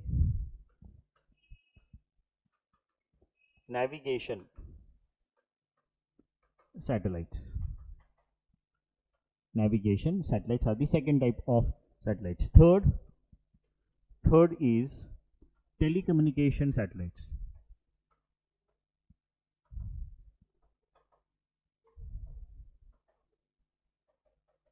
Telecommunication satellites, third type. And fourth is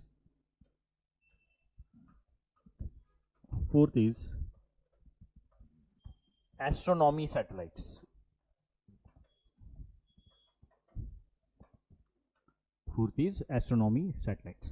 So these are different types of satellites that we are going to discuss one by one. And once we discuss satellites, we will move towards our discussion of space exploration missions. We will also be discussing about space exploration missions like Chandrayaan, Mangalyaan, Shukrayaan, Aditya L1, etc.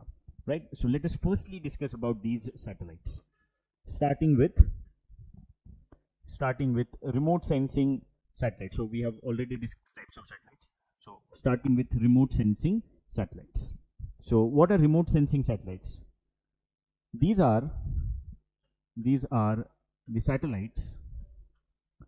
These are the satellites that are used for collecting.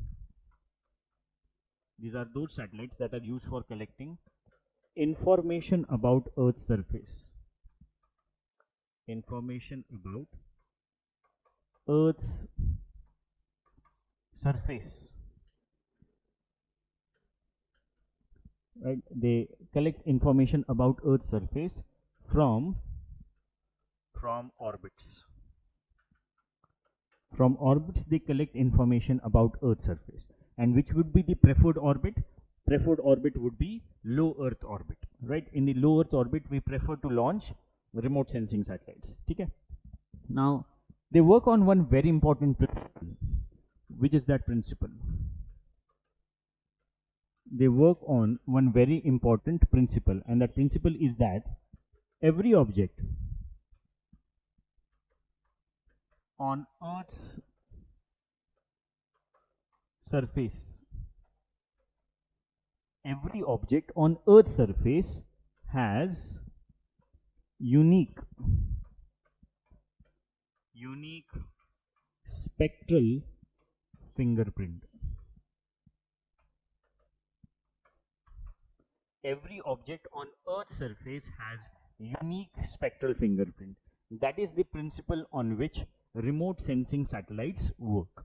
For example, if you look at the objects around you, you'll find that you will be able to differentiate those objects. For example, you can see this marker as let's say white color marker. You can see this board. You can see the objects around you as well. Why we are able to locate those objects? Why we are able to see those objects? Because light that is falling on those objects is reflected towards our eyes. Our eyes from those objects receive light radiations from those objects, and as a result of light radiations received by our eyes from those objects, we are able to see it. This marker, it reflects light radiations towards us, and that's why we are able to see this marker. Fine. That is what is the principle that is used in remote sensing satellite. So what we do, for example, let us consider that this is Earth. and this is one remote sensing satellite in low Earth orbit. It is a remote sensing satellite in low Earth orbit. So what this remote sensing satellite do? Let us consider that there is sunlight available, and sunlight is getting reflected from this part of Earth. So that reflected sunlight would be captured by this remote sensing satellite, and based on this, with this reflected sunlight, this remote sensing satellite would try to understand what is the feature of the object that has reflected this sunlight, and based on that reflected sunlight, we will be able to understand what kind of object that has reflected the sunlight, and this would allow us to get more information about that object, right? When we see this marker, the light radiations that are reflected by this marker towards our eyes, they act as a source of information about this marker. Similarly, the reflected sunlight would act as source of information of the object from which those radiations are reflected. Fine. So that is what is remote sensing satellite principle. Every object on Earth's surface has unique spectral fingerprint. What do we mean by unique spectral fingerprint? Unique spectral fingerprint means the object that reflects radiation towards our eyes will have unique wavelength. Every object will be reflecting light radiations in unique wavelength. That is what is the principle behind the working of remote sensing satellites. I hope this point is clear to you. Now, do we have remote sensing satellites in India? Or before we discuss about India's remote sensing satellite, let us try to understand what are the applications for which remote sensing satellites are used. What are the applications? First application is crop production forecast.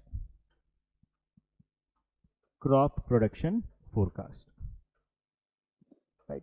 Government often comes up with data that in this particular agricultural season we will be getting this much food grains. So how do they understand how much food grains we will be able to produce in an agricultural season?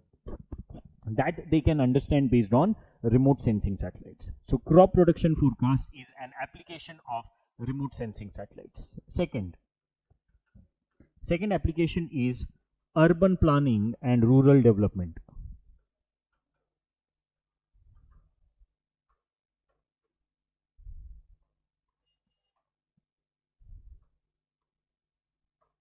Urban planning and rural development. That is also one of the important applications, urban planning and rural development.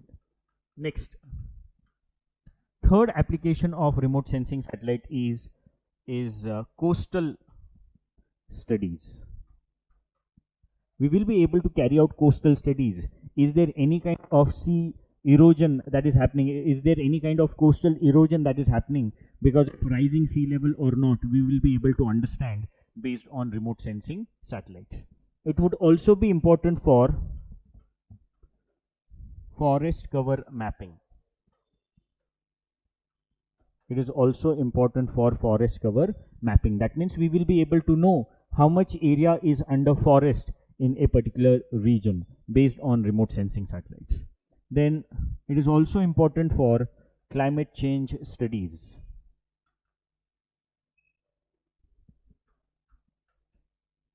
It is also important for climate change studies. And lastly, it is also used for disaster management. It is also used for disaster management. So these are the applications for which remote sensing satellites can be used. I hope this point is clear to you. Next now, do we have remote sensing satellites in India? Yes, we have. What are the examples? So India's remote sensing satellites.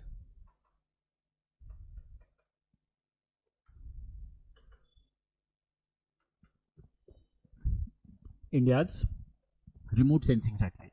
We started launch of remote sensing satellite way back in 1988, and the first remote sensing satellite that we launched in 1988 is IRS-1A. So IRS 1A is the first remote sensing satellite that we launched in 1988, and thereafter number of satellites we launched under IRS series. Under IRS series we launched number of satellites. Second, if we talk about the latest series of remote sensing satellites, which are also called as Earth observation satellites, then the latest series is EOS, and the last satellite under EOS series we launched is EOS 07. It was launched in 2023. It is the latest series. EOS series of satellites is latest series. Apart from this, we also have other satellites. For example, we have RESAT, we have Cartosat, we also have Resource Sat,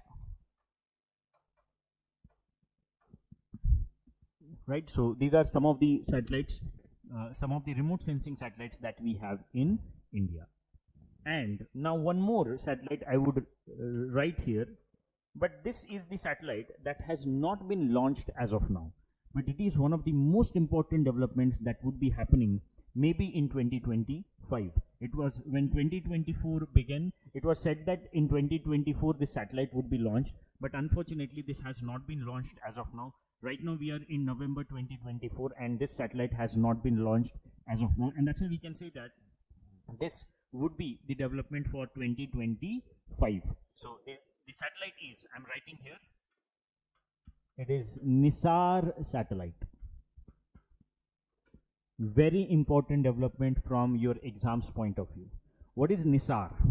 NISAR is NASA ISRO Synthetic Aperture Radar. It is a joint collaboration between India and NASA, India and USA, wherein we will be launching a remote sensing satellite using a launch vehicle called as LVM Mark II. LVM 2 would be used for the launch of NISAR satellite. And this NISAR satellite will be covering will be analyzing various areas of Earth, and it would give us information about the changes in biomass that is occurring on Earth's surface, changes in vegetative biomass. That means what a kind of change is occurring in the forest cover. That kind of information we will be able to get from NISAR. Also, NISAR would give us information for various kinds of disasters like landslides, earthquake, volcanoes.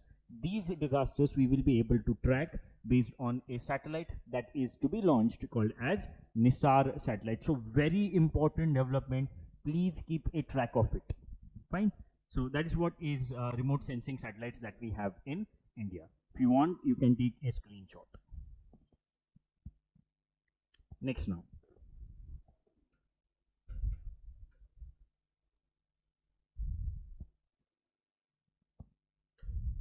Next is navigation satellites. Next is navigation satellites. What are navigation satellites? Satellites that provide positioning and timing data. That provide positioning and timing data are called as navigation satellites. What are navigation satellites? These are those satellites that provides us positioning and timing data. Positioning data means we'll be getting information about the latitude and longitude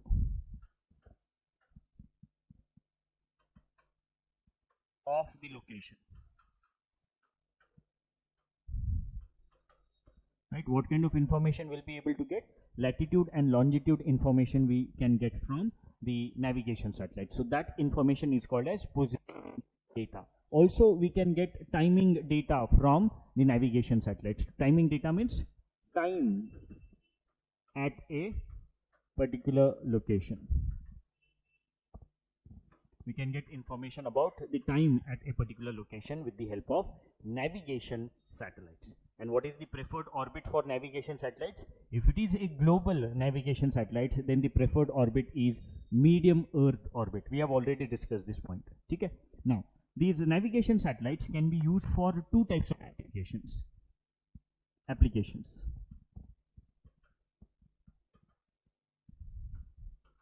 So it can be used for two types of applications. Which kind of applications? Civilian applications and military applications. Navigation satellites can be used for civilian applications. For example, for delivery purposes, that you must have seen these days, deliveries are delivered based on the navigation satellite, based on Google Map. And Google Map is nothing but a kind of navigation satellite, navigation service based on GPS. Then it is also used for disaster management. It is also used for disaster management. Disaster management is also a kind of civilian application. Then it is also used for hiking, biking, etc. Right? So all these applications are civilian applications. But at the same time, navigation satellites can also be used for military application. And the most important military application of navigation satellites is artillery fire correction. The most important application of military of the navigation satellites in military applications is artillery fire correction. Now, how exactly it is used for artillery fire correction? Let us understand. Let us consider that this is a hilltop. This is a hilltop, and during Kargil war, enemy was there at the hilltop. So E stands for enemy. Enemy was there at the hilltops, and Indian soldiers were there at the foothills. Indian soldiers were there at the foothills, and from this area, Indian soldiers were firing artillery guns. Indian soldiers were firing artillery guns.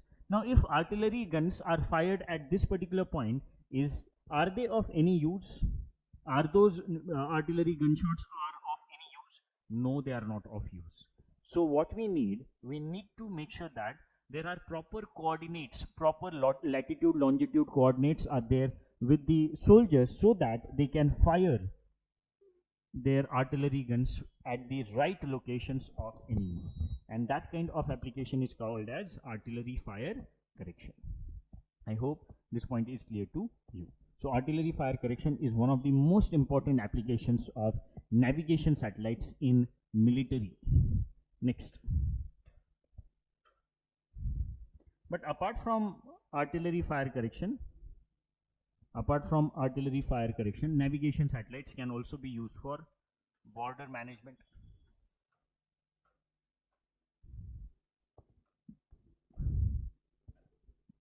They can also be used for search and rescue operations.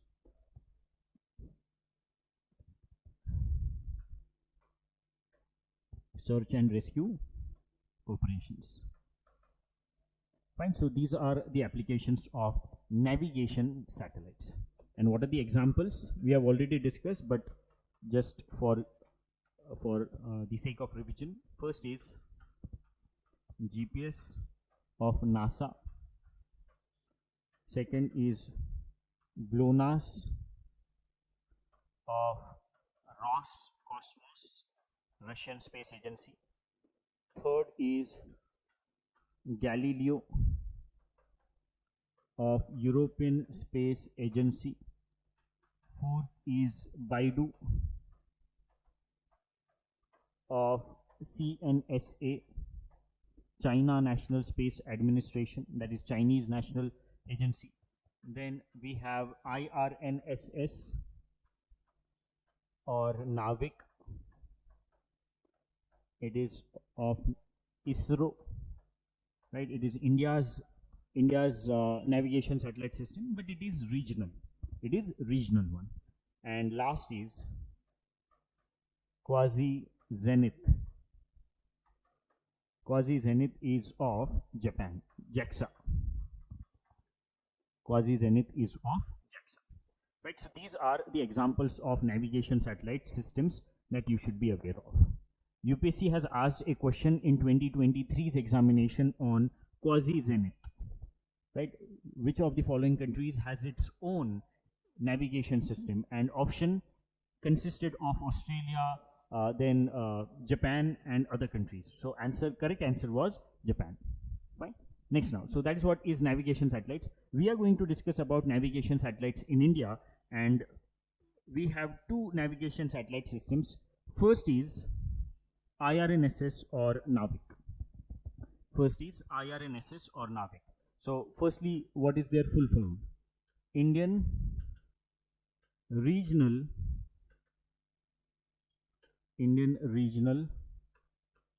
Navigation Satellite System.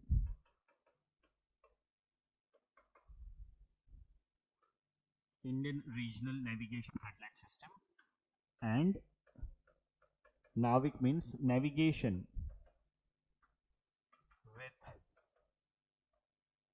Indian constellation. Navigation with Indian constellation. That is what is IRNSS. We have developed it between 2013 to 2018. In these years, we have launched 7 satellites. 7 satellites were launched in these 5 years. And out of these 7 satellites, 4 satellites are there in GSO, that is Geosynchronous orbit, and 3 are there in GEO, that is geostationary orbit. Okay? So that is what is IRNSS. 7 satellites are there. And IRNSS provides 2 types of services.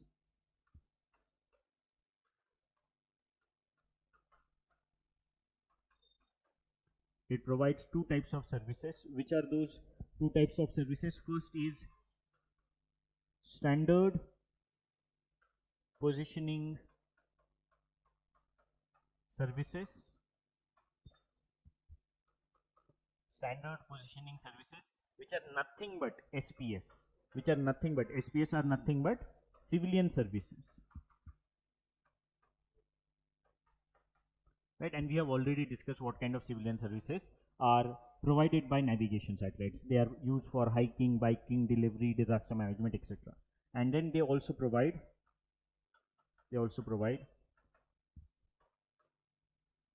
restricted services.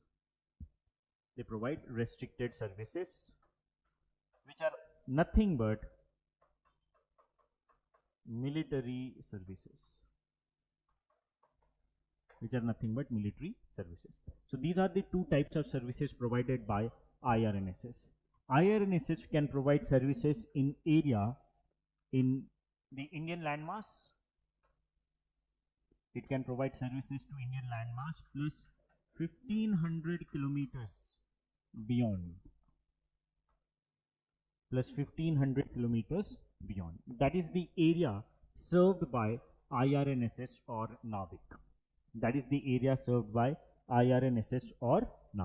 So that is what is IRNSS. It is one of the important navigation satellite systems that we have in the world. Right, so that is one. Next, apart from IRNSS, we also have another important navigation satellite system, but it is not exactly of India, but we use it to provide services to for the air traffic management. So let us try to understand which is that particular navigation system. It is called as Gagan. What is the full form of Gagan? It is GPS aided geo augmented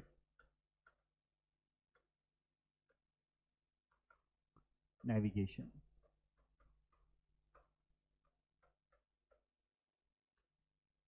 It is GPS aided geo augmented navigation.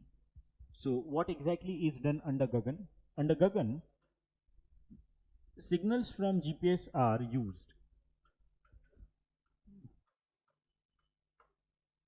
Signals from GPS are augmented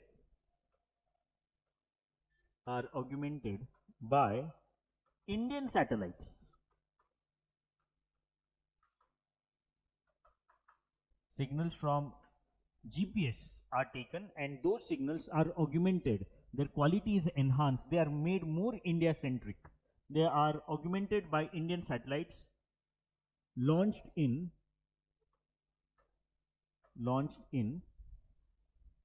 geostationary orbits. The signals are taken from GPS, and those GPS signals would be enhanced, would be augmented based on two satellites that we have launched in geostationary orbit. And that's why this system is called as GPS aided. The help is of GPS. GPS aided, geo augmented. That means satellites in GEO would be augmenting those signals, and those signals then would be sent towards India. And in India, these signals would be used for air traffic management.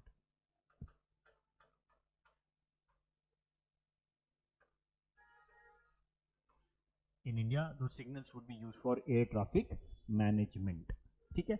Now, this Gagan system is implemented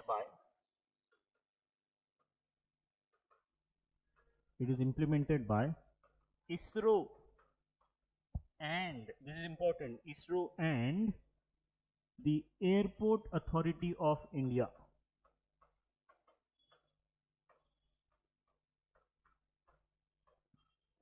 And the Airport Authority of India, AAI, the Airport Authority of India,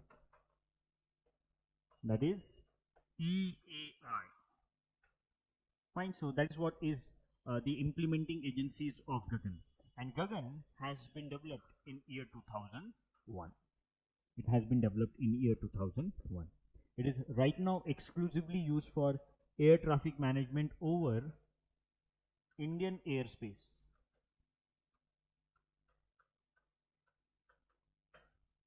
Over Indian airspace for air traffic management, we use Gagan.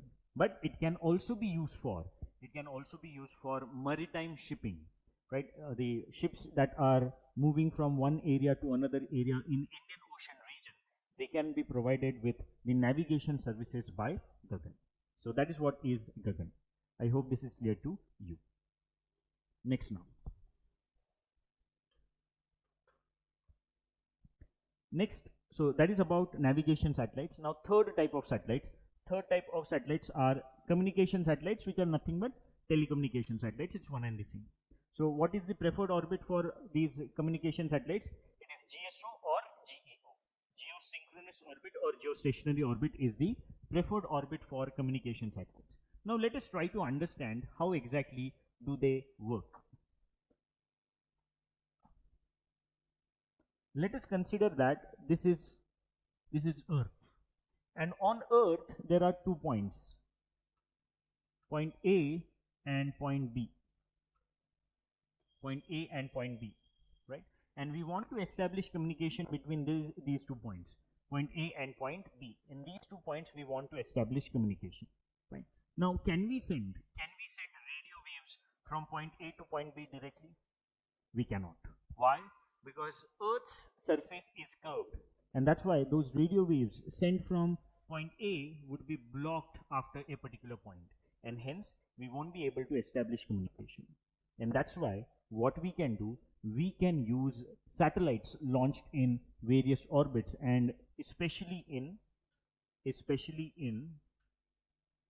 geosynchronous orbit. So what we do, we launch a satellite in geosynchronous orbit or geostationary orbit. In these orbits we launch satellites. Now signals from point A, radio waves from point A, we send to satellite. This kind of linking of signals from point A to the satellite is called as uplinking. It is called as uplinking. Fine. So this kind of signals that are being sent from point A to this particular point is called as uplinking. Now there is a device called as transponders. There is a device called as transponders on the satellite. On the satellite, there is a device called as transponder. What does this transponder do? transponder firstly receives signal. Right, where is transponder? Transponder is there on the satellite. So what it does, it receives the signals. The signals sent from point A would be received by transponder. After it receives signals, what it does, it performs two more functions. Two more, and in fact 3 more functions. Once it receives signals, it amplifies those signals.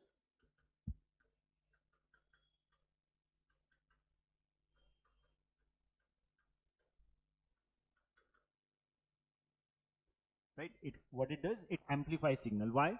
Because signals have traveled so much of distance, they might have got weak, and hence amplification is needed. Third, it changes frequency. It changes frequency of the signals that are to be sent. Why? Because if there is same frequency of incoming signals and outgoing signals, there might be interference. So to avoid it, what it does, it changes frequency. And once frequency is changed, what it does, it transmits signals. It transmits signals. So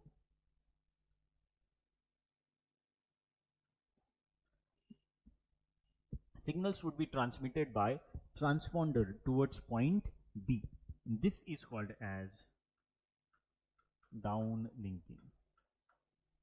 This is called as downlinking, and that completes this kind of downlinking completes communication between point A and point B.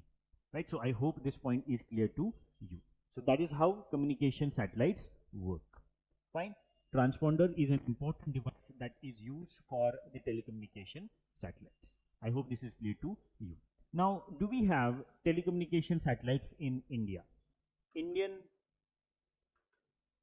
telecom satellites. Indian telecommunication satellites.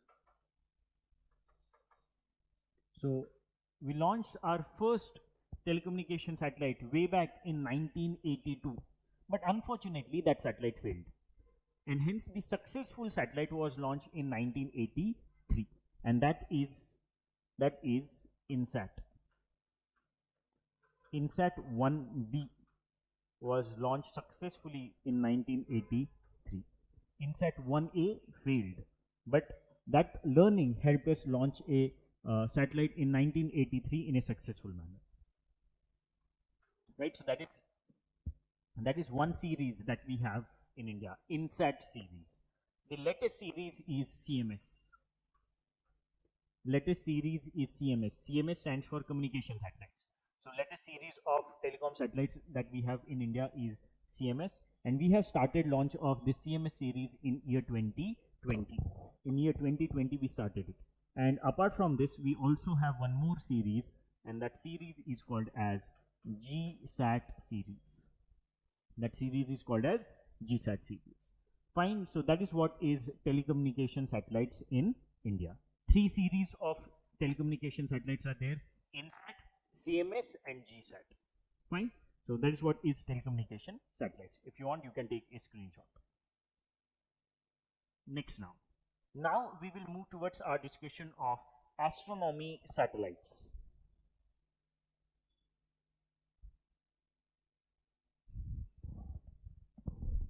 So next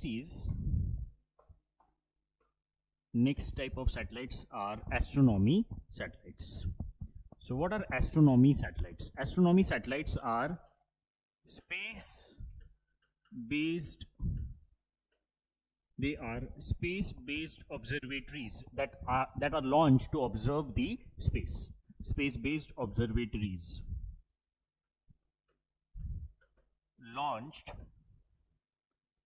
launched to observe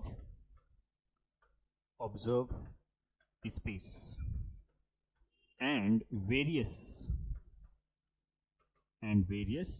celestial, and launched to observe various celestial phenomenon.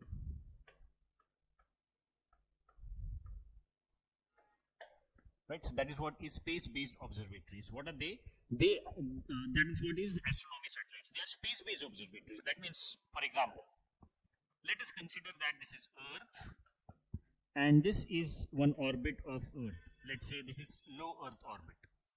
So what we do, we launch these observatories in the orbit, and they will not look towards Earth. They will not be observing Earth. What they will be doing, they will be observing the universe. They would be collecting various radiations that are coming from different celestial phenomenons. That is why they are called as astronomy satellites. They build our understanding of the universe, of the space, and hence they are called as astronomy satellites. Fine. So what do they do? They collect information about various features that we have in the universe, various events that occur in the universe. For example, formation of star, death of star, all that information would be collected by astronomy satellites, right? And these astronomy satellites, they help us solve various curiosities that we have with respect to the universe. It may be the case that we have various curiosities with respect to the universe. For example, is there any life present on the universe? That kind of questions, those kind of questions would be addressed by astronomy satellites. Fine. Do we have India launched its astronomy satellites? Yes, we have launched 2 astronomy satellites. Indian astronomy satellites.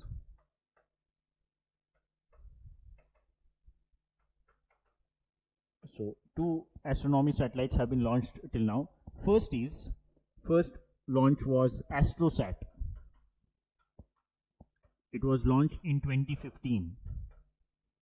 Right, AstroSat was launched in 2015. UPSC has already asked a question on AstroSat, and that's why it is not very important from the exams point of view. What is more important is ExpoSat, which was launched in 2024. ExpoSat is X-ray polarimetry satellite, which would be trying to understand polarization of X-rays coming from black holes, coming from neutron stars, and that polarization would help us understand the sources of X-rays. And this satellite was launched in 2024, and this is very important satellite from 2025's prelims examination. ExpoSat is important from 2025's prelims examination. Fine, so that is what is astronomy satellites. Next now we will be moving towards our discussion of very important aspect, and that is space exploration missions. Space exploration missions. Now, space exploration missions are also launched. They are launched to collect information about the universe. Right? These are those missions that are launched to collect information about the universe. But there is a difference between space exploration satellites and astronomy satellites, because we have discussed that astronomy satellites are also launched to collect information about the universe. Fine. What is the difference? These are the missions. They are launched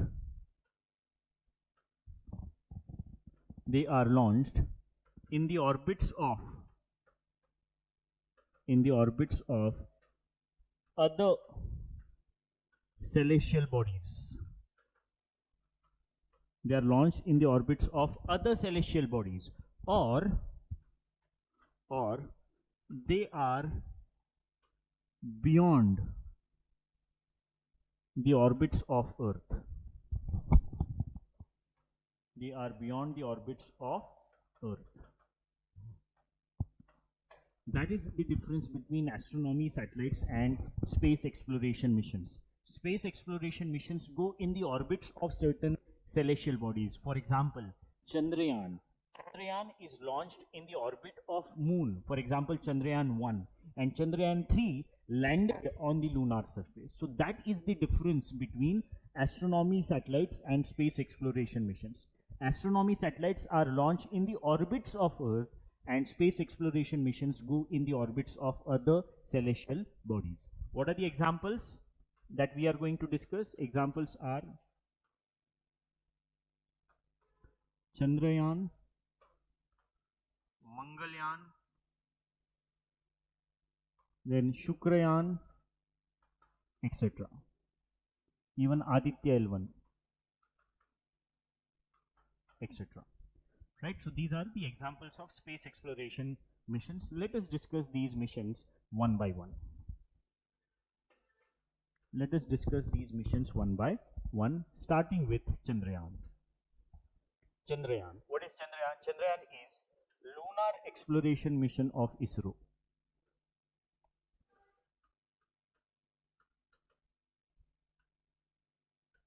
Lunar exploration mission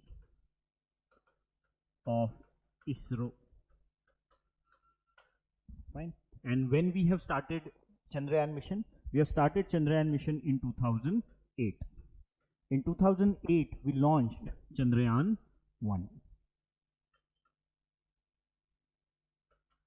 In 2008, Chandrayaan 1 was launched, and it was an orbiter mission. It was an orbiter mission. It was launched in the orbit of Moon. 100 kilometers was the orbit in which Chandrayaan 1 was launched, and it collected various let's say aspects. It collected information about the various aspects of Moon. For example, it confirmed the availability of water on the lunar surface. It also confirmed ocean magma hypothesis. That means once upon a time in the past, Moon was in molten state. That hypothesis was also confirmed by Chandrayaan 1. Also, it confirmed the presence of oxides of calcium, magnesium, iron, etc. on the lunar surface. So all those were the observations done by Chandrayaan 1 from the orbit. Right? This was followed by, in 2019, this was followed by Chandrayaan 2.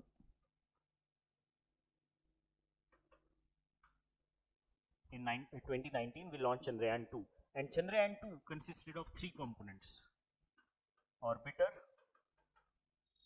lander, and rover. Lander was named as Vikram. Rover was named as Pragyan. Rover was named as Pragyan.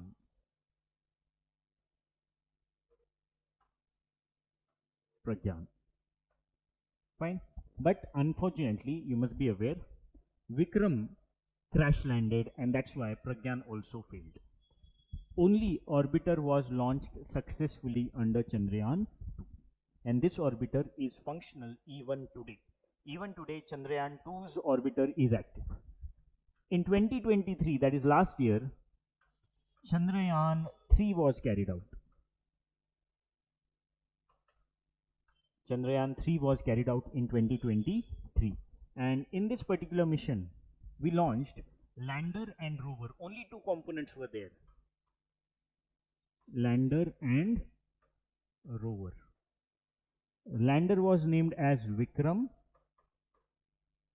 and rover again was named as Pragyan. And these were successfully launched by ISRO on the lunar surface. Right? Lander soft landed on the lunar surface, and thereby it achieved its first objective. First objective of Chandrayaan 3 was demonstration of soft landing on the lunar surface. That was done. Second objective was roving of rover on the lunar surface. This rover should be able to move on the lunar surface. That was also performed successfully. Third objective was performance of in situ experiments, and they were also carried out successfully by lander as well as rover. And that's why we can say that Chandrayaan 3 was the successful mission of ISRO. Right?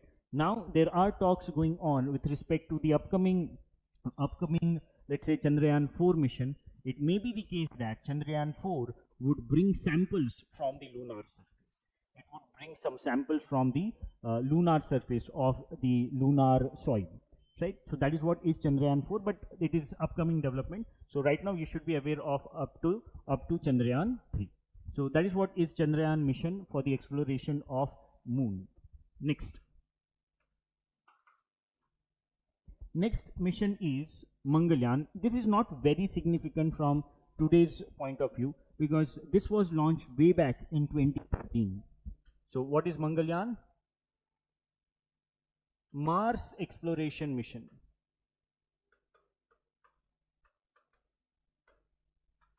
Mars exploration mission of ISRO. Mars exploration mission of ISRO. When it was launched?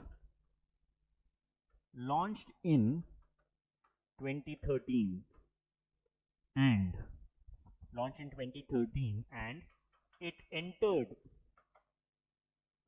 into the orbits of moon. It entered into the orbit, not moon.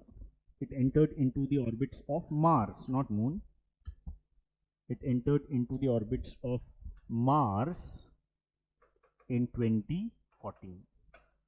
That is what is Mangalyaan. What it was an orbiter mission.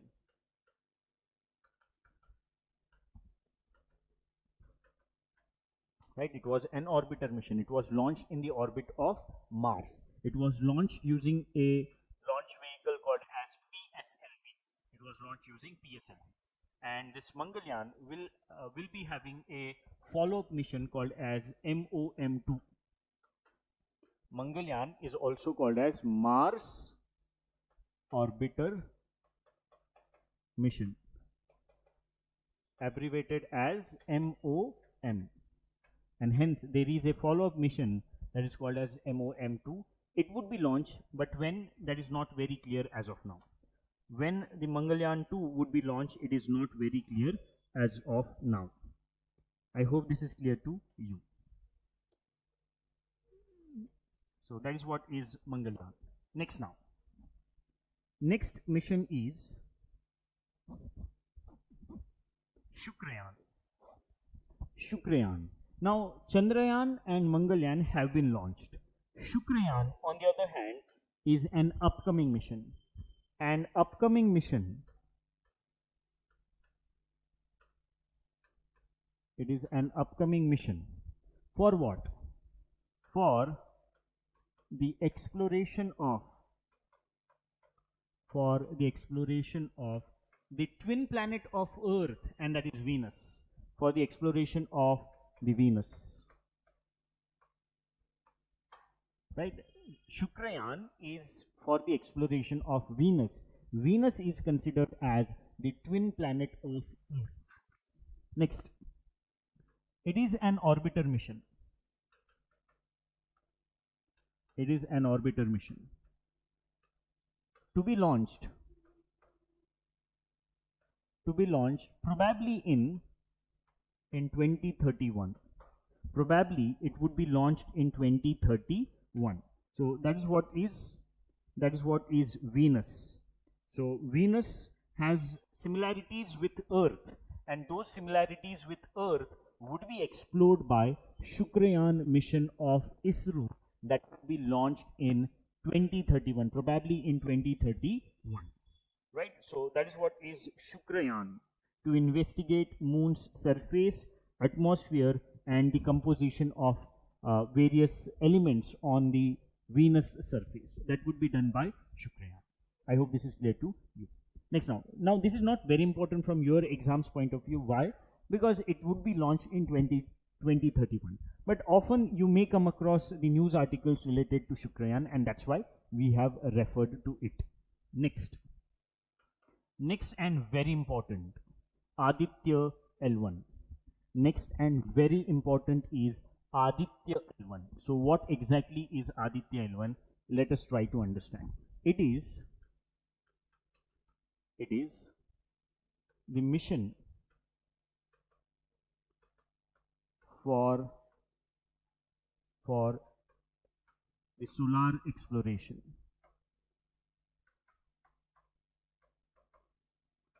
Not exploration exactly. It is the mission for studies related related to the sun. Right? It is the mission for the studies related to the sun, and it is the first mission. It is the first mission launched by ISRO for studying sun. First by ISRO to study the sun. To study the sun. Fine. When it was launched, or it has already been launched in 2023. It has already been launched in 2023, and where, with the help of which launch vehicle it was launched? It was launched using PSLV. It was launched using PSLV. And where exactly it has been launched? What is the orbit? Orbit in which Aditya L1 has been launched in is halo orbit. Halo orbit around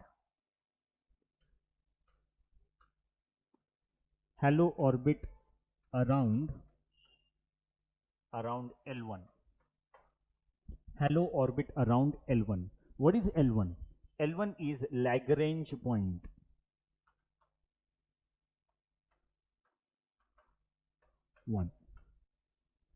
L1 is Lagrange point 1. Now, what exactly do we mean by Lagrange point? Let us try to understand. You can note down this much information. We will discuss about Lagrange point. I am clearing this ink. Lagrange point. Let us try to understand what exactly do we mean by Lagrange point. Let us try to understand what exactly do we mean by Lagrange point. Lagrange points. Now, let us consider that this is sun. Let us consider that this is sun and this is earth.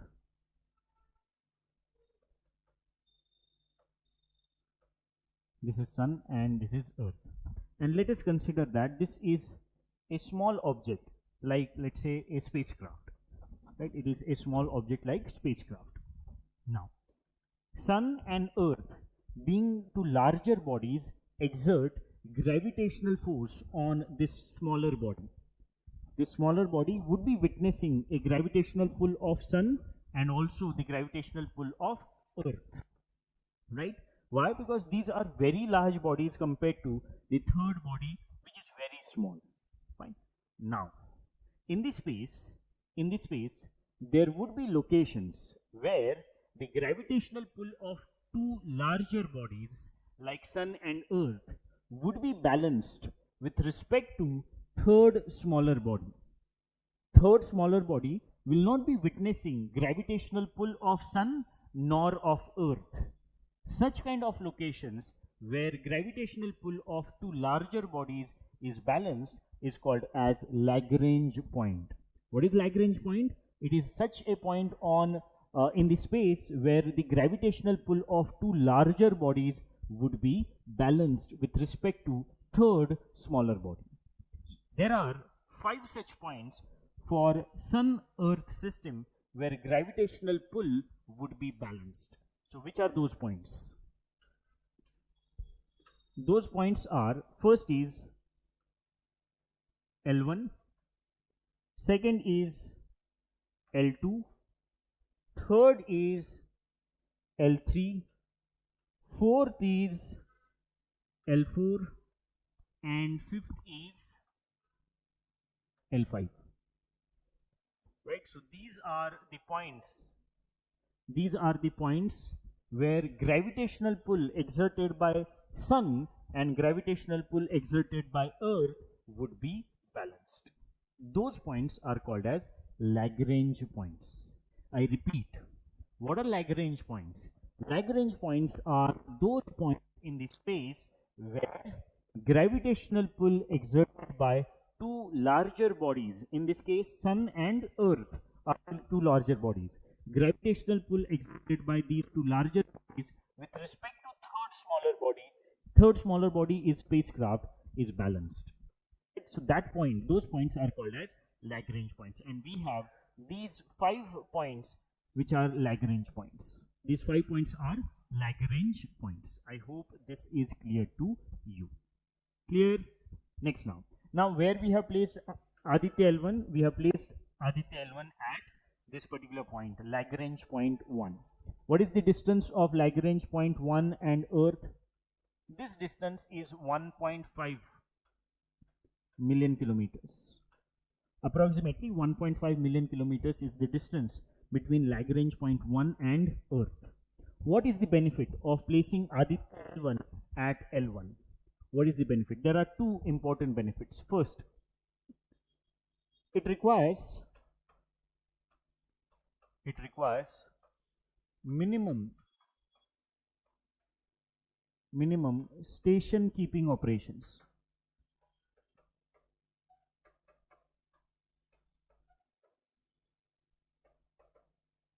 It requires minimum station keeping operations.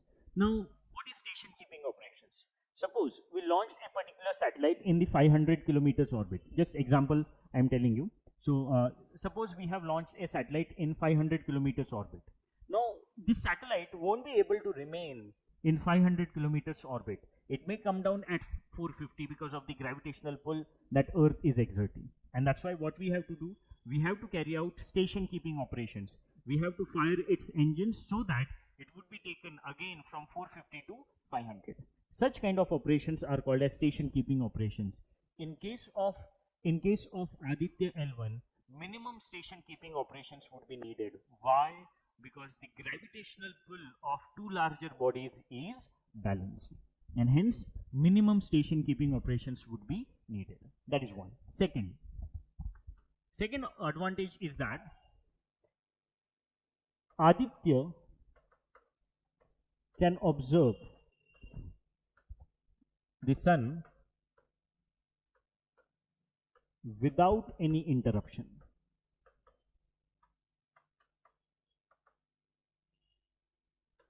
Without any interruption from the moon. Without any interruption from the moon, Aditya would be able to observe sun. Why? Because where is moon? Where is moon? Moon's orbit is, let's say this is moon. Moon's orbit is this, around 3.8 lakh kilometers. Around 3.8 lakh kilometers from Earth's surface, we have the orbit of moon. Fine, so this is moon. And where is L1? L1 is beyond that, at 1.5 million kilometers away. 1.5 million means almost 15 lakh kilometers. So the moon's orbit is around 3.8 lakh kilometers and L1 is at around 15 lakh kilometers. And we can safely say that Aditya would be able to observe sun without any interruptions from moon. There would be no impact of eclipse on the observation of the Aditya, and that is what is the advantage. Fine, I hope this is clear to you. Aditya L1 is launched at the halo orbit around L1. Halo means the means you must have seen in history when enlightened people are shown, they are shown some kind of light on their back. So that is halo. So halo is just a name given to the orbit around L1. So nothing significant. So that is what is Aditya L1. Right? Now, what is the most important application for which Aditya L1 has been launched? Objective, not application, objective. What is the most important objective?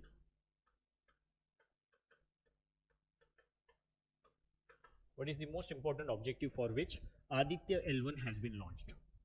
It has been launched to study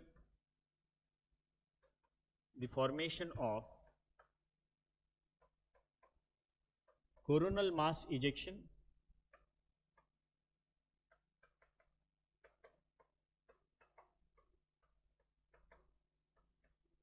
coronal mass ejection. Coronal mass ejection is CME, and solar flare. right? These two are very violent events that occur from sun, and Aditya would be studying the formation of these two events. In coronal mass ejection, what is emitted? In coronal mass ejection, plasma and magnetic field is emitted.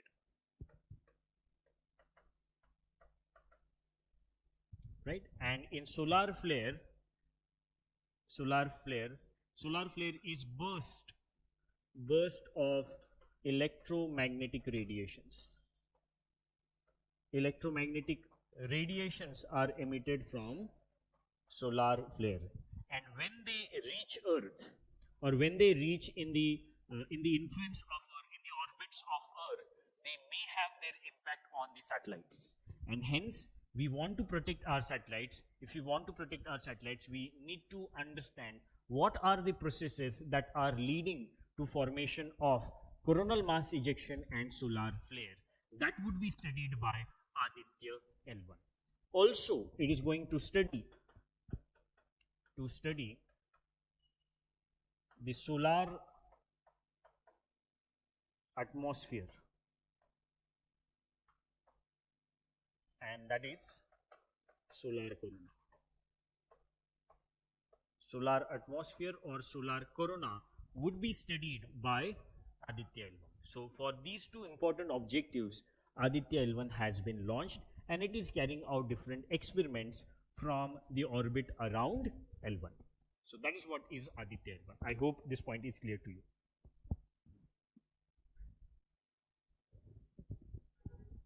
Next we will be discussing about Gaganyaan. What exactly is Gaganyaan? Gaganyaan is an upcoming mission of ISRO. Gaganyaan is upcoming mission. Has it been launched? No. No, it has not been launched. Upcoming mission of ISRO. But what it is? It is the first manned mission of ISRO. First manned mission of ISRO.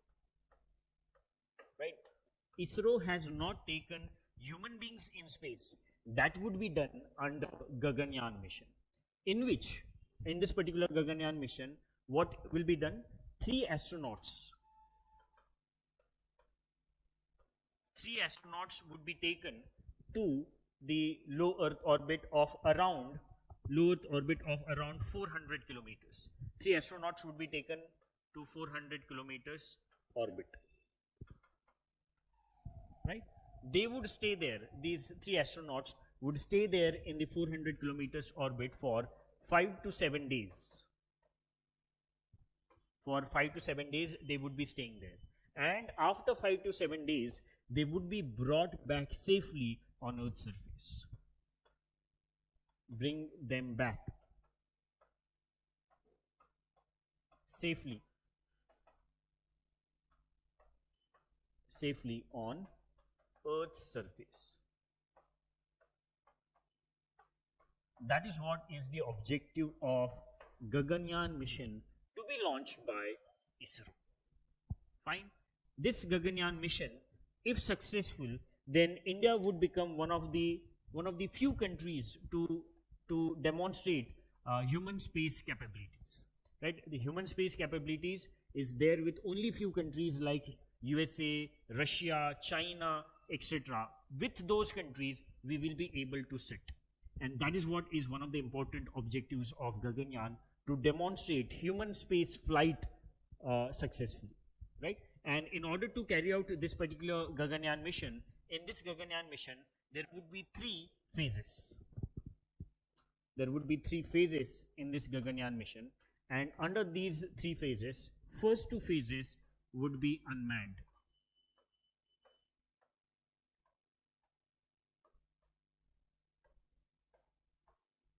First 2 phases would be unmanned phases. Why? Because the technology that we have developed, we need to check, we need to test, and that would be done under the first 2 phases. Third phase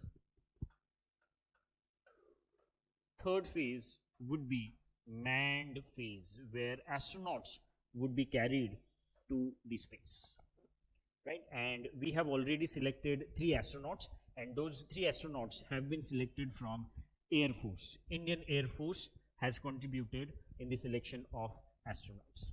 Fine, so that is what is Gaganyaan. Now, for the development of Gaganyaan, we have, or ISRO has developed some new technology. So, next point, technology developed. You can see this, yes, here. Technology developed for Gaganyaan.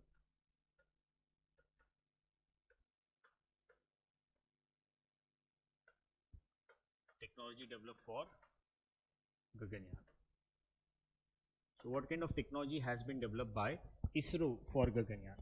First, they have developed a launch vehicle, human-rated launch vehicle.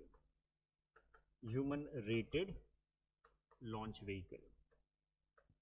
And which is that human-rated launch vehicle? That human-rated launch vehicle is LVM-3. Launch vehicle Mark III has been developed with the human launch capabilities. You can see this.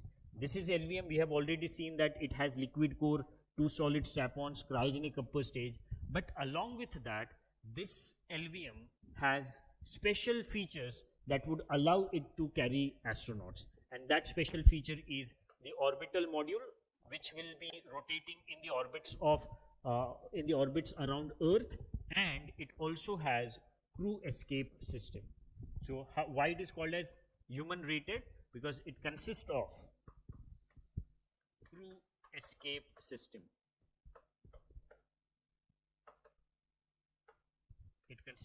It consists of crew escape system. Why crew escape is why crew escape system is important?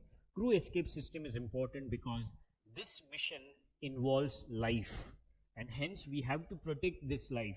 In case there is any malfunctioning of the mission, then crew escape system would be able to carry this orbital module to the safe place. That is what is the objective of this crew escape system. It would make sure that crew members are taken safely, and that would help us prevent any loss of life. For that, we have developed this crew escape system. That is one.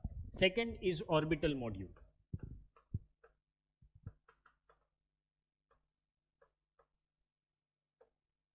Orbital module. As the name suggests, it is this module, it is this part which would be there in space. It would be there in space around Earth's orbit, right? And this orbital module consists of 2 parts. First is service module, and second is crew module. Service module and crew module.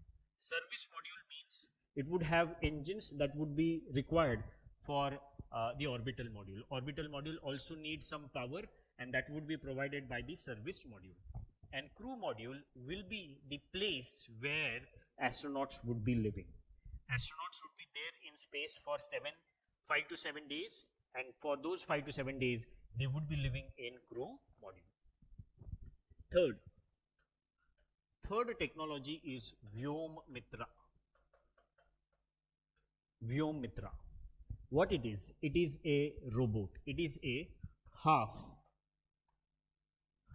humanoid robot. It is a half humanoid robot. Half humanoid robot means it appears like human beings. And why it is half? It only has this much part. It does not have legs. It only has torso, and that's why it is called as half humanoid robot. So these are some of the important technologies that have been developed by ISRO in order to carry out this mission called as Gaganyaan. Very important mission, may be launched in 2025. Maybe the unmanned phases would be started in 2025. That is what is Gaganyaan. Next now. So with this, we have completed our discussion of the missions of ISRO, important missions of ISRO. Now we will be discussing about 2 important missions of other space agencies. One of them is Artemis mission. Artemis mission is a mission of NASA.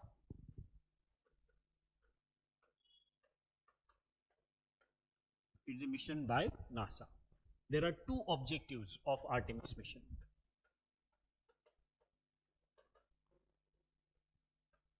There are two objectives of Artemis mission. First, to take humans back on lunar surface.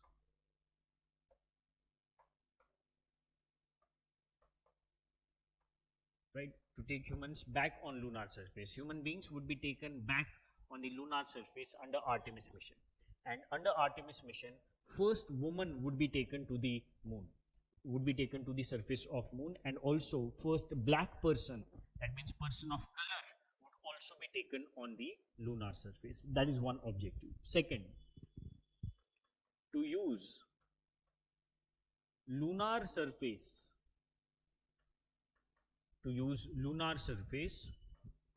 for the deep space exploration.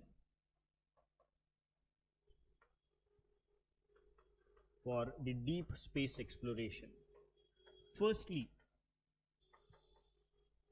to Mars and then beyond.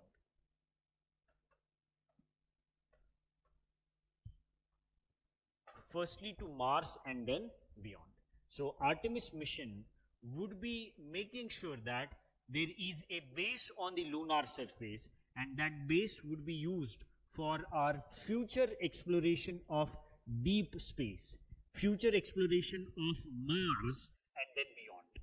So Mars exploration missions in future would be launched from the lunar surface, not from Earth. It would be launched from the lunar surface, and that is what is the objective of Artemis mission of NASA. Fine. So these are two important objectives of Artemis mission. Now, in order to achieve this, in order to fulfill these two objectives, NASA has developed some important components. So which are those components?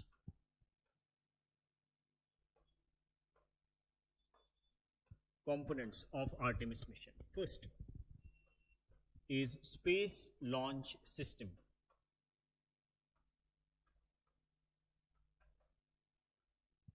Space Launch System, which is abbreviated as SLS. And what it is? SLS is a launch vehicle.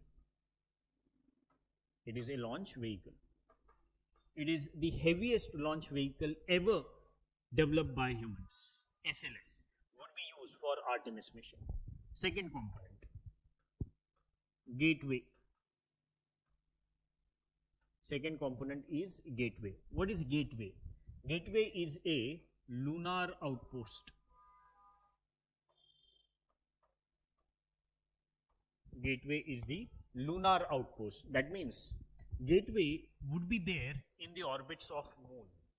Right? The way we have International Space Station in the orbit of Earth, we will be having gateway in the orbits of moon.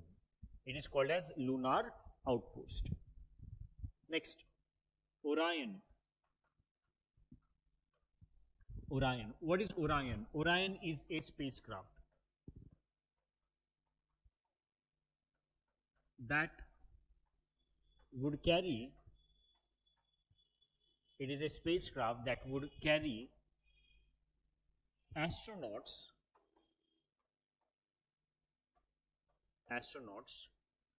to gateway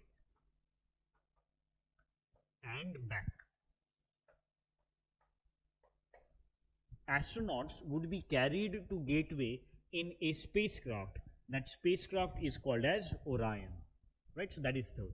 Next is Human Landing System.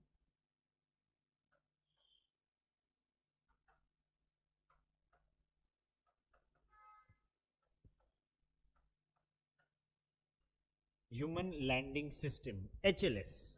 What is HLS? HLS is a spacecraft to carry astronauts It is a spacecraft to carry astronauts from Gateway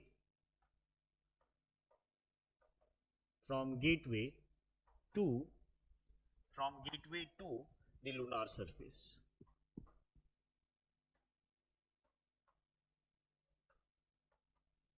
From Gateway, astronauts would be taken on the lunar surface with the help of a spacecraft, and it is called as HLS, Human Landing System. Orion will carry astronauts from Earth to Gateway. From Gateway to lunar surface would be by Human Landing System, HLS. Okay? Next now. Last is Artemis Base Camp.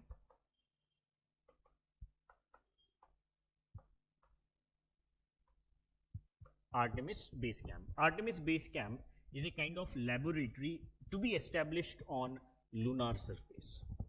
These are some of the important components of Artemis mission. Already, first phase of Artemis mission has been completed in year 2022. In 2022, Artemis mission's first phase was completed. So that is what is Artemis mission of NASA. Very important. Next mission that we are going to discuss is Chang'e mission. Next mission that we are going to discuss is Chang'e mission. What is Chang'e mission? It is China's lunar exploration mission.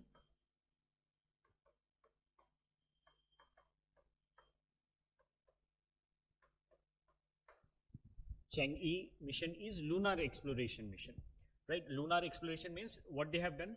They have carried out number of experiments under Chang'e mission, starting from orbiter to sample return missions. So it was initiated.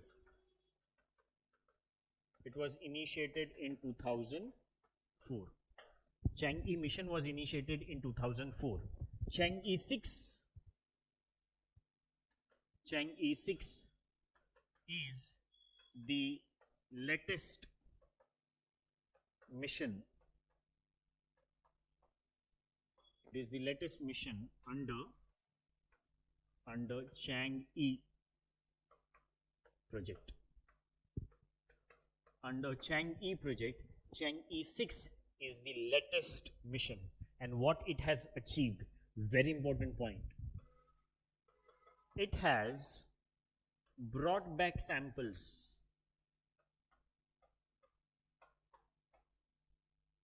It has brought back samples from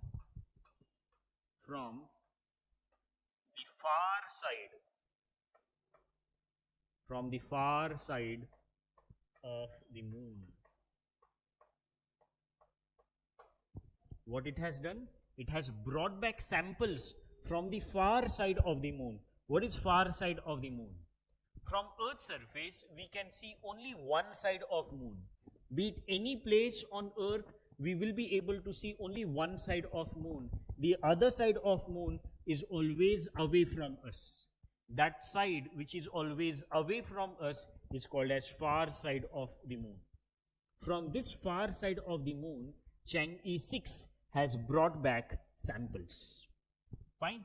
But Chang'e 6 is not the first mission to land on the far side of the moon.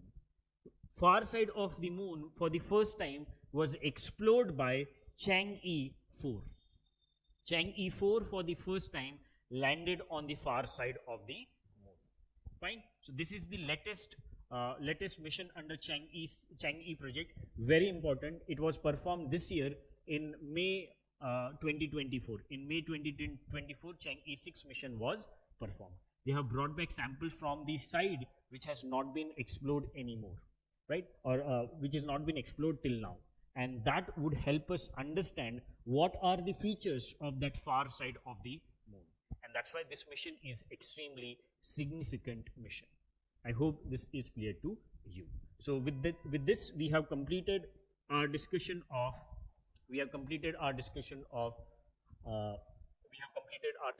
space technology, right? So for more such videos, you can install the app of RAO'S Academy for competitive examination, and you can even subscribe to this YouTube channel. You can these test series related to MPPSC, related to APPSC, right? So these are some of the important initiatives taken by RAO'S Academy for competitive examination. Fine. So that is about our discussion for space technology. Thank you.